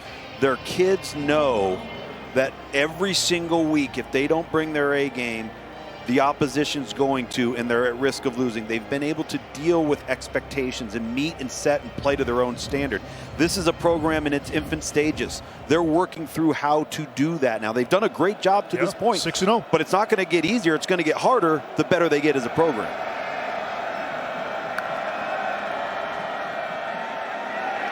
McCall is sacked. Nick Hampton gets in the backfield. Last year when these two teams played in Conway, App State was able to create some havoc in the backfield. 4 sacks, 8 tackles for loss in that game. Well, and the thing that's great about Hampton is he's really a defensive end off to the left side of your screen right here. He's listed as an outside linebacker, but he's their what we call a DPR, your designated pass rusher, and you can see why. You see the bend off the edge. really, really impressive. And I love how this App State team is heating up Coastal Carolina. 2nd and 15 when the 4th quarter starts after this. Sean Clark getting the troops fired up. College football primetime presented by Ram Trucks. App State has never lost to Coastal here in Boone. Coastal comes in having won 18 straight regular season games, 11 straight Sun Belt games, 7 in a row on the road, tied at 27. 4th quarter about to get started, 2nd and long. Coastal Carolina, Grayson McCall under pressure and sacked. Demetrius Taylor, 5th amongst active players in sacks. And it's now 3rd and Banner Elk. You're going to see big number 9, all right? He's going to be right here, and he's going to work inside on the inside stunt. Whoop! Nice job, and he doesn't do it immediately. He lets the crosser from the inside tackle come before him, loops around, creates that widened gap. Really impressed there with Taylor in that pass rush. And again, up the middle and getting Grayson McCall's face. We've seen a lot of this too. Coastal behind the chains uncharacteristically tonight against App State.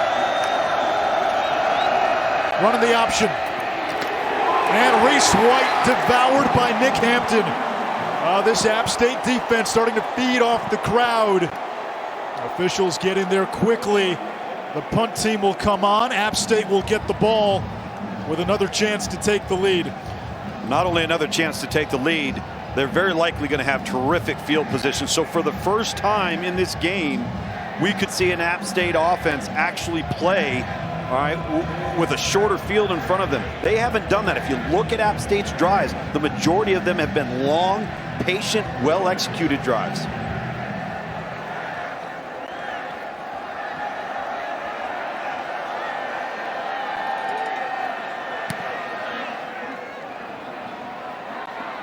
Hennigan from the 33. A flag is down.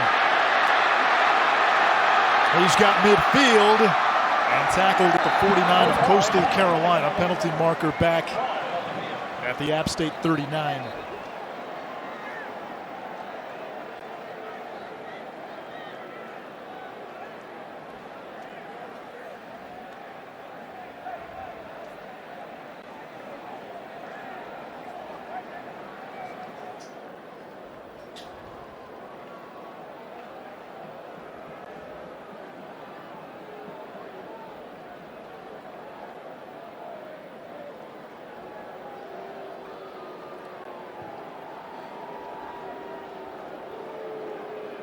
A lot of discussion.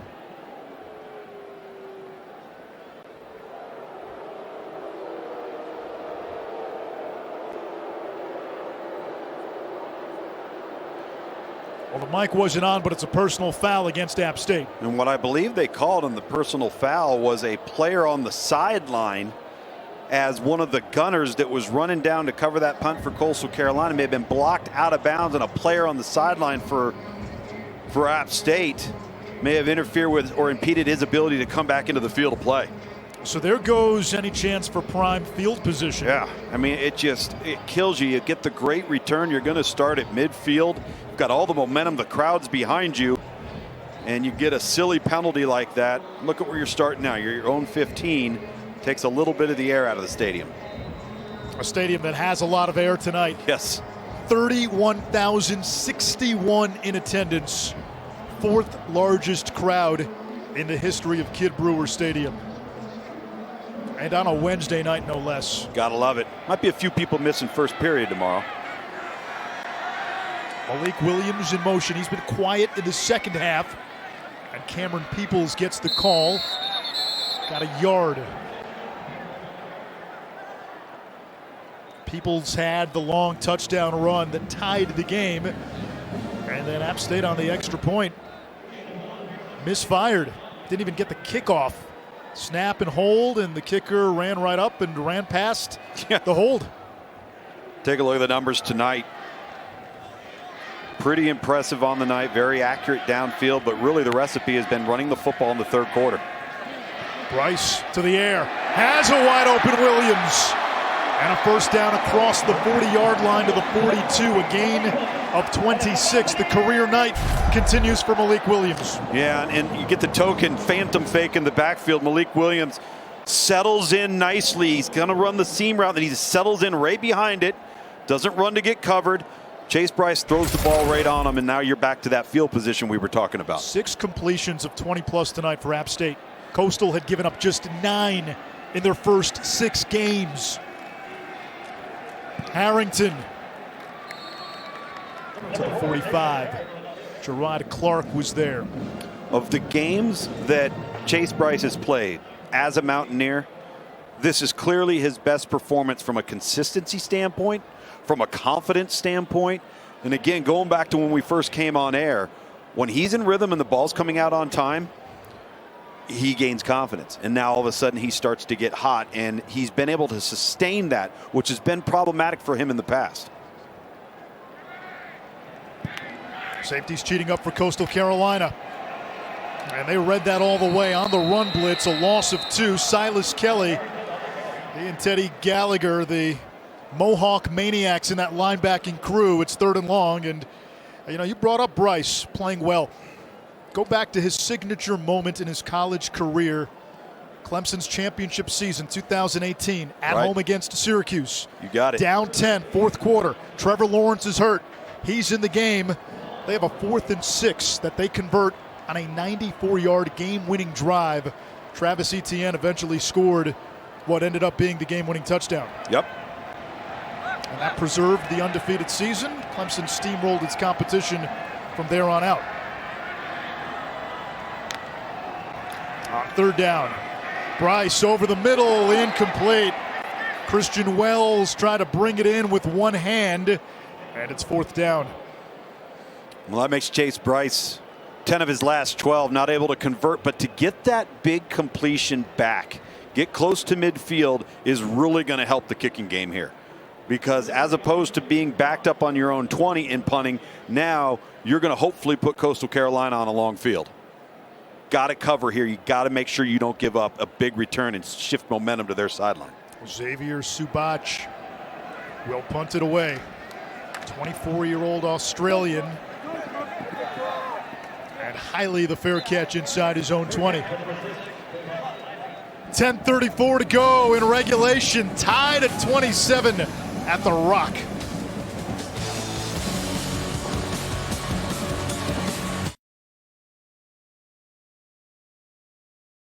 To the main event as Jamel Herring is squaring off against undefeated Shakur Stevenson. They're battling for Herring's WBO junior lightweight belt. Plus Muhammad Ali's grandson Nico returning to the ring after winning his pro debut in August. Coastal back on offense. They pitch it. It's Bennett. They like to use him in space. He didn't have any. And App State has done what no team really has been able to do against Coastal this season. That is consistently get the shots behind schedule. Well, they have gotten behind schedule, and it's because they forced the issue with the quarterback. 8th tackle for loss for App State against this Coastal Carolina offense tonight. And again, playing assignment football. That's Ted Roof, former great Georgia Tech player and head football coach in major college football. That's his son right there. McCall in trouble, throws it up. And toward the Appalachian State sideline, it's incomplete. DeMarco Jackson applying the pressure, and another 3rd and long. We told you early on, Coastal 45% on 3rd and long, but 3rd and 13 is a little different than 3rd and 7. Yeah, there's no doubt about it. I mean, there's 62% on the year, as we mentioned earlier, but generally that 62% completion rate has come because they've dictated to the defense how the game is going to be played, and they be in 3rd and short situations. Not here. Isaiah Likely closest to the line of scrimmage in the slot. 232 receiving yards last week, including a couple of long plays. Rushing 3. McCall running for his life. Has an open receiver through the hands too high for Hiley. If that throws on target, it's a 1st down. And it's one of the very few times tonight, under duress or not, we've got a flag down.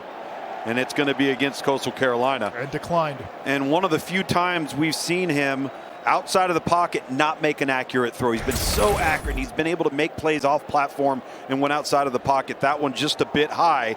And again, with the penalties decline. And once again, play smart football in your return game here, App State, because you have an opportunity to start this drive in plus territory.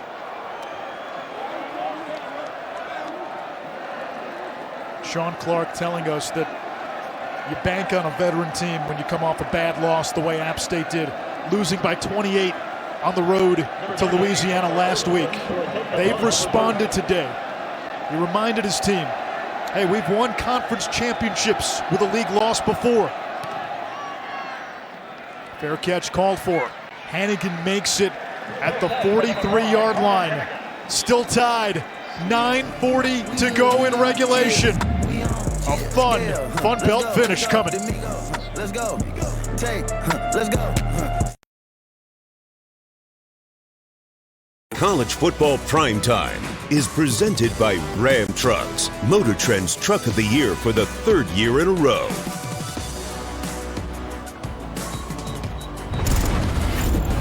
Tied at 27. Coastal, 14th ranked team in the nation, jumped out to an early lead. App State rallied. They took the lead in the 3rd quarter, had another chance to take the lead, but right now the difference, that extra point that App State didn't convert on their last touchdown, that's why we're tied at 27. Well, that's exactly right. And you take a look at those quarterback numbers. I mean, you have two quarterbacks virtually identical in their performance. One quarterback in Chase Bryce has been better protected, particularly in the second half, than Coastal Carolina's Grayson McCall. Chase Bryce to throw on first down. Looking downfield, incomplete. He wanted Wells. Been a while since we've seen App State take a shot vertically downfield. Well, they've been able to run the football effectively, and I think they've kind of been picking their spots. If Chase Bryce could have that one back, I bet he would have liked to have led Wells across the field a little bit more, thrown a little bit more air under it, let him run underneath it. He took a shot. Great field position. I totally love the idea why they did it. There's Sean Clark, the head coach. 9-3 in his first year. 1-19 all-time against ranked opponents. That one win is the win. That was the win against Michigan when they were in the FCS. Bryce gets rid of it. He's got Sutton. And App State to the 49, a gain of 6, 3rd and 4.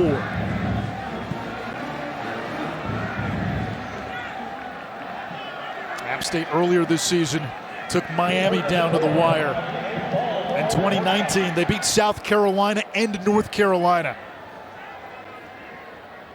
In 2016, they took Tennessee to overtime. Took Penn State to OT in 2018. That ranked number in front of Coastal doesn't mean anything for App State. See what they do 3rd down here. They've got press coverage and one-on-one up at the top with Sutton, and down here at the bottom with Hennigan. They decide to throw it. They've got some space and some cushion. Boykin playing off Hennigan. Bryce looks the other way. He's hit. Downfield for Sutton. In traffic, he holds on and drags his man inside the 20. They feel with this receiving core, they can win their one-on-one matchups against Coastal. No doubt. Look at Chase Bryce stand in, deliver, take a shot to the kitchen, and sneaks it in there versus that press coverage I mentioned at the top of your screen. Just gets the ball out and just has enough with the flick of the wrist for the ball to finish. And Sutton, after having that drop in the touchdown to the end of the 2nd quarter, redeems himself with a catch to end the 2nd quarter with a touchdown and makes a big play right there. Sutton over 100 yards for the 4th time in 5 games. Now in the reverse, Malik Williams gets a block from Bryce. How about the quarterback throwing his body?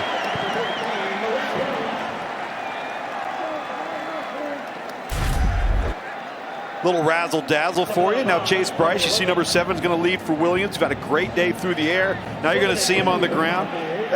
Great block. I'd call that just a little bit of get in the way. It worked. It did work. It was effective. 2nd and 2 now. Harrington in the backfield. 2 tight ends. Daetrick Harrington. It's going to be 1st and goal, Appalachian State.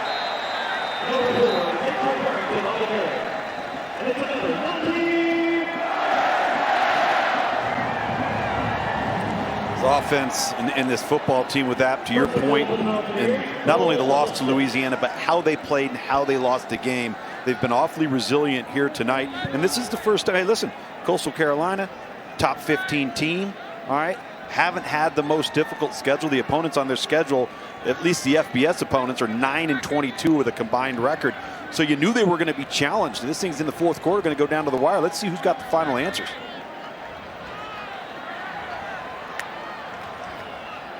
Bryce keeps it, floats it for Pearson. It was caught by a Coastal player, but incomplete. Enoch McConzo came up with the deflection, but did not land in bounds. So close. See McConzo there. No, out of bounds. There is no foul for an eligible downfield player. Second down. McConzo, a super senior from Quebec, all conference last year. Second and goal, they'll stay with the two tight ends. Rolling on the field was an incomplete pass. The previous play is under video review. And we'll get an extended look at that last play.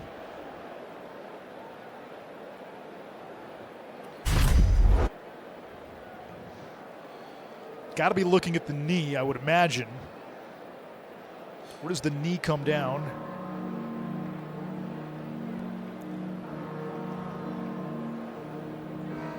It's a terrific defensive play to start off with.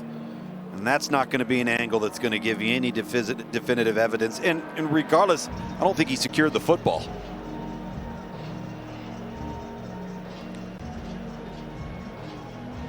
I think, again, you need indisputable video evidence to overturn the call. And that's a tough angle. If that angle's straight down the line, Anish, now you get a better feel for where that ball is as opposed to where his knee is down. And again, whether or not the ball's secured. It would be surprising if this is overturned. This looks like a stands.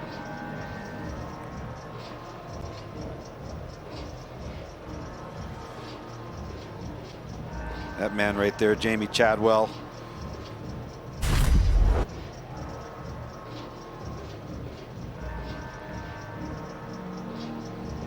And that doesn't tell you much. Well, Jamie Chadwell. Now again, they go back and they watch that at full speed, real time. Right. They're going to look at that differently, which they will do. They're going to look at the slow motion. They're going to look at the real time. Give them a better frame of reference. Taking a long time here. Yeah.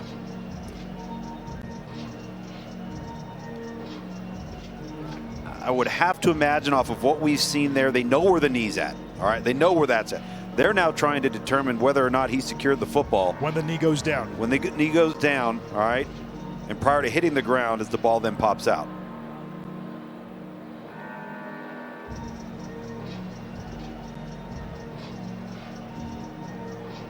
I don't think there's any question this play stands. There's not enough, Anish. After video review, the ruling on the field stands. Incomplete pass, second down.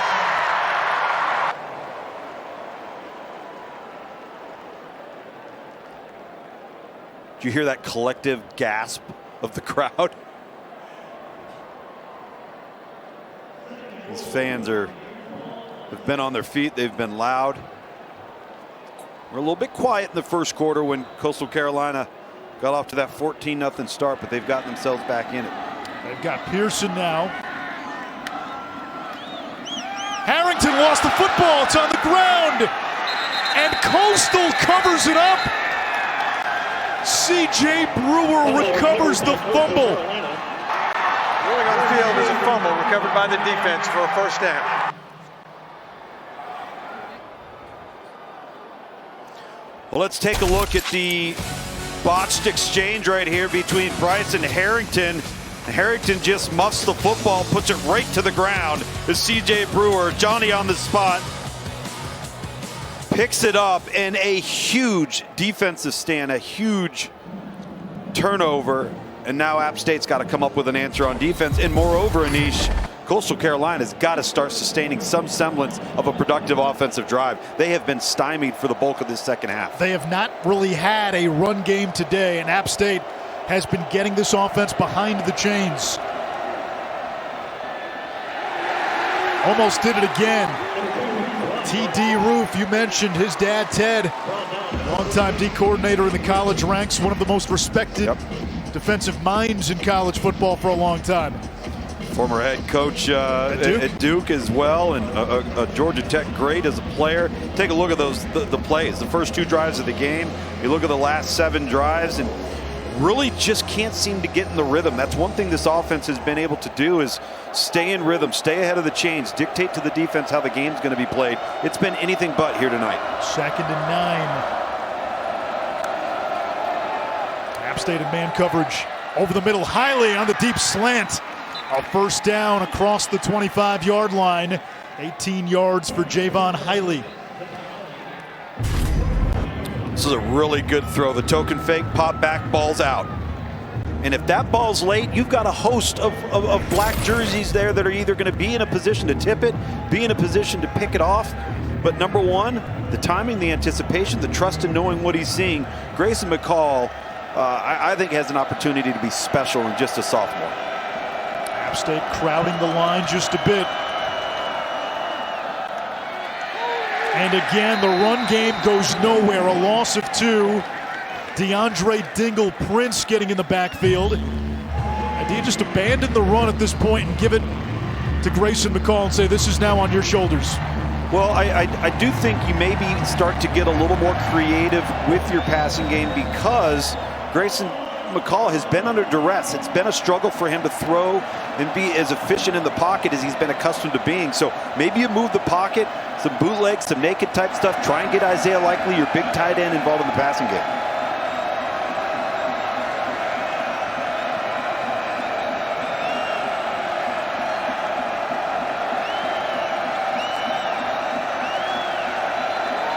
McCall trying to get everyone aligned.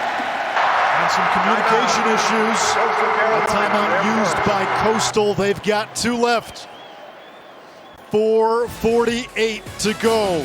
Shantz ball tied at 27. Dale Jones, defensive coordinator for App State, spent a lot of time in Boone. His defense with 9 TFLs tonight. They've pressured Grayson McCall, particularly up the middle between the tackles, where they felt coming into the game was an area that would bother him. They've proven to be right here tonight, and they've made this football team earn it. And I think that was costly. Coastal Carolina right there using that timeout because they couldn't communicate and get lined up. And movement in the backfield. False start. Offense number 6 is Reese White. 5-yard penalty. Still 2nd down. The further you back up, the louder it's going to get. I was just going to say that I believe the crowd right there had a part in that communication, causing that false start. Now this crowd's getting cranked up. Coastal's backed up a little bit. Got to keep your poise and keep your composure, something Coastal Carolina's done all year long. McCall directing traffic now, takes off and runs. And he gets to the 25. It's going to set up a 3rd and about 11, maybe 12. Coastal, the best 3rd down conversion team in the country, entering tonight. They've missed on their last 5. App State has outplayed Coastal tonight. Even though the score is tied, one of the big reasons they've won 3rd down. And now it's going to come down to not only making a play, but not making a costly mistake. If you're App State here on defense, keep the ball in front of you. If you're Coastal, take what the defense gives you. Give them a run-after-catch opportunity in the passing game to these talented wide receivers. Smith, the safety, cheated up. Now backs off. Here's the blitz. McCall. Incomplete for Hiley. He was open. You said earlier, Grayson McCall's numbers against the blitz. Sterling. That time, that throw a little off target. Little off target, rushed it just a little bit. Kitchen sink's coming at him, not only through the middle, but also you see the B gap there between the guard and the tackle, right in his face. When you get people in your face, it can be very, very difficult to be accurate. And I think that ball might have got tipped just a little bit off the hand of McCall, but nevertheless, 4th and 12, App getting the ball back. Overson to punt to Hennigan. Fair catch. Made at the 39-yard line. App State's got the ball. 3:53 to go. Just another Wednesday in the Fun Belt. Of the opponent. Well, and now Chase Bryce has an opportunity to operate this 4-minute offense. Keep in mind that timeout that Coastal Carolina had to use on that last series could prove to be costly if App State can get a few first downs right here. Nate Noel, leading rusher in the Sun Belt. In the win against Marshall, he was the closer. App State rallied from 9 down to win. Noel had 104 yards in the fourth quarter, and on the final drive to seal the game, 4 runs of at least 10 yards. And that's what this offense has done for as long as I can remember watching Appalachian State. They just lean on you and grind on you, and they're built on toughness and smarts and intensity and running the football. Bryce has time in the pocket, slings it over the middle, caught by Williams. His 9th catch of the game, 16 more yards, up to 187 on the evening. That might be the killer right there, because now you're in a position to not only work the clock, force Coastal Carolina to have to use timeouts, but find yourself very easily in field goal position. They started with the ball with less than 4 minutes to go. You run your 4-minute offense correctly, Coastal doesn't get the ball back. They don't get the ball back. They're going to be forced to have to use timeouts on defense. A career night for Malik Williams, lined up in the slot. Pearson in motion. Bryce rolls to his right, throws on the run. Williams again! 19 more, 10 catches, north of 200 yards receiving. And this is just a terrific throw. This is a deep sail route or a flattened off corner route to the sideline. Chase Bryce kind of throws it off platform on the move, but really accurate. And I'll tell you what, Williamson, he's got suction cups for fingers, right? He plucks everything out of the air. And now App State can really milk the clock. They'll hand it off here. Were you surprised they called the play so quickly? Well, regardless, they're going to force. Right now, they're going to force Coastal Carolina to just call a timeout. There you go. So, not so much. I think by running the football, they caught them off guard a little bit, gained a few yards, and now the ball's in Coastal Carolina's court. Yeah, tied at 27. It's been a fun one. Yep. This game will determine who takes control of the East Division in the Sun Belt. Louisiana in the driver's seat in the West. Likely they'll end up in the conference championship, and the winner of this game has the inside track. App State, this is a tough place to play. Coastal's never won here. Yep. App State's made some mistakes tonight, but overall they've been the better team, and they got a chance to win it. Well, they have, and there's been a couple of key things that I think have been important. Number one, 3rd down. App State has been the better football team. Getting explosives offensively. App State's been the better football team, and on defense has not allowed those explosive that Coastal Carolina has become accustomed to having offensively. That's, I think, the biggest thing that stood out to me tonight, is that Coastal hasn't been in a game where just about every step of the way they weren't in total control of not only the score, but how the game was being played. They were early, and what changed, there was an onside kick. Onside kick It was changed. 14-0 Coastal. Yep. App State scores, onside kick. They get the ball back, score again, and that changed the entire tenor of the game. Noel B-buttons off the defender, dives ahead, right at the marker. They needed the 15, and it's a first down for Appalachian State. And Coastal only has 1 timeout left. Well, it's a first down, and you've got yourself right in the middle of the field. And well, Noel, nice with the little spin move, keeps his balance, and then he's going to the ground. He's going to secure the football with both hands. Well coached, smart back, get down, live to play the next down. The ruling on the field was a first down. Previous players under video review. They will review the spot. These are generally tough to overturn. Chandler Staten, the kicker for Appalachian State. If it comes down to a kick, and it very likely may, he only needs 1 field goal to tie the school record held by Bjorn Nietmo. Staten had the game-winning kick against Marshall. And for his career, you put him inside 50, he's 20 out of 22. Not a bad percentage there as we take a look at this. I don't know how you overturn that based on what we see there. And again, after video review, the ball was short of the line of the game. It'll be third down at the 15.5-yard line. So they do overturn it. Yeah. You usually don't see that. That's a big game changer. It's third down. They felt like the elbow and that ball were just short of the line. If you see the yard marker right now, it is exactly on the 15-yard line. And Coastal uses its last timeout. So, all right, you're App State. You timeout. Coastal appears Carolina. To be less than a half Their yard. Third and final. It'll be 30 seconds. You have run the ball to the tune of 220 yards tonight. Do you bring in Peoples and tell him to be the battering ram?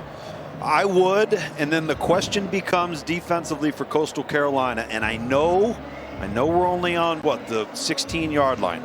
But do you let them score? You don't have a timeout. You don't have a timeout. Now, I know that's a long way, and we've talked these scenarios before when you're, inside the 10 and maybe a little bit closer. But if for some reason Coastal Carolina decides to take an extreme measure like that, whoever the back is, if you run it at App State, you fall down. Don't score. Is that the conversation happening in the App State huddle right now? If they let you score, don't take the bait? There's no question, and I believe that every player on that offense has to understand the magnitude of this. You've got a kicker that is red hot. All right, you take a look at the numbers on field goals, 10 for 10 there from Chandler State. And to me, if Coastal decides to do this, and I'm not saying that they will, but without timeouts, it wouldn't shock me. Peoples in there, two tight ends. Bryce will keep it. First down, and he slides down right at the 10-yard line. They'll mark him down at the 11. First down, App State. It momentarily stops the clock with 1:59, but now Appalachian State is going to let this thing run down and run down. Coastal is out of timeouts. Yep, out of timeouts, and I think if you are right now App State, you just want to try and get this ball in between the uprights. Run it off to the left. Maybe you run your wide zone to the left. They're a wide zone team. Stretch it and get to the middle of the field and line yourself up. The last time Appalachian State beat a ranked team, 2007, Michigan. Peoples, Coastal's letting him score, and he goes down. He takes the knee. You saw Coastal start to back off. Everybody started standing around. Don't get caught standing around the pile, but there's no pile at East. No pile. Now that's awareness on both sides. Absolutely. Clock continues to run. And Coastal's essentially left with no other plan, right? And I know it doesn't look ideal, but you're trying to come up with a way to get the ball back. You don't have a timeout. To your point, Sean Clark, his staff, have done a wonderful job, in my opinion, of preparing their football team every step of the way on this drive, which has become the most important drive of the game. Play clock down to 3, down to 2. Noel just eats the turf. And now App State can let this run all the way down to kick a field goal with no time left. Pretty good clean half for App State to consider they got into the fourth quarter and have all 3 timeouts left with less than 30 seconds in the quarter. It means they were efficient on offense. They didn't have silly communication issues that forced them to have to call timeout to regroup. It's a clean game. Timeout. Appalachian State. Defining moment in program history. 2007, the upset at the Big House. That introduced Appalachian State to a lot of people who didn't know about them. Now they've made the move to the FBS. They've been successful at this level. They've become a brand. Sure. At this level, they've grown their brand. A win tonight, that's not going to send shockwaves like this one. App State fans will tell you, yeah, they may storm the field. The fans have been here. They've seen a great game. You get excited. But they expect to win these games. They expect to win these games. There's no doubt. There's no doubt.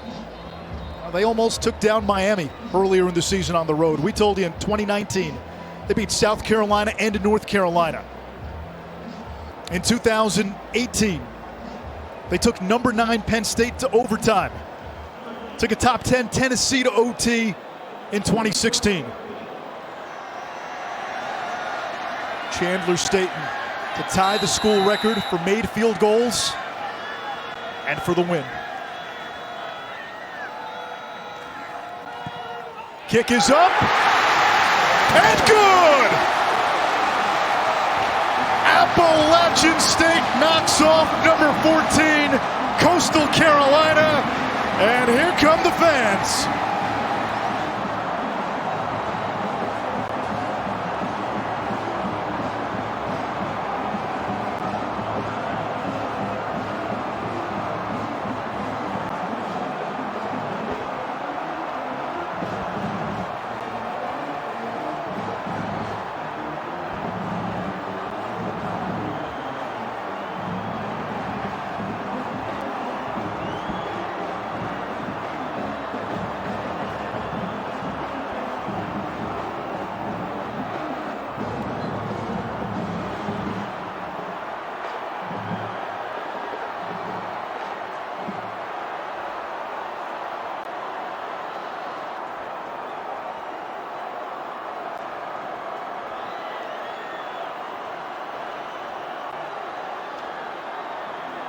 App State's first win against a ranked opponent as an FBS school. The first win against a ranked team since the win that put them on the map. 2007 Michigan. The 4th largest crowd in the history of Kid Brewer Stadium. Got to see a heck of a game, and they're celebrating tonight. It's only Wednesday, Tom. It's only Wednesday. Are we going to have class tomorrow? No. No class tomorrow. All right, you know what? No class Friday either. That man right there, Sean Clark, needed this win. He had his team ready. They were prepared, coming off a very tough loss to Louisiana on the road. They did not play well. You got the 14th ranked team in the country that had been red hot, leading the country in just about every offensive category with a quarterback in Grayson McCall that had been playing off the charts. But tonight, App State made the plays that needed to be made when they needed to make them, and give quarterback Chase Bryce a ton of credit. And let's hope, if you're App State, let's hope that this is the beginning of a run that gets you back to the SBC, the Sun Belt title game, as the quarterback of the Mountaineers if you're Chase Bryce. Appalachian State takes control in the Sun Belt's East Division. They won this league 4 years in a row until Coastal won the East last year and shared the title with Louisiana. A statement night for the Mountaineers, a bounce-back win for Appalachian State. For Tiffany Blackman and Tom Luganbill, I'm Anish Shroff. App State wins a thriller. SportsCenter.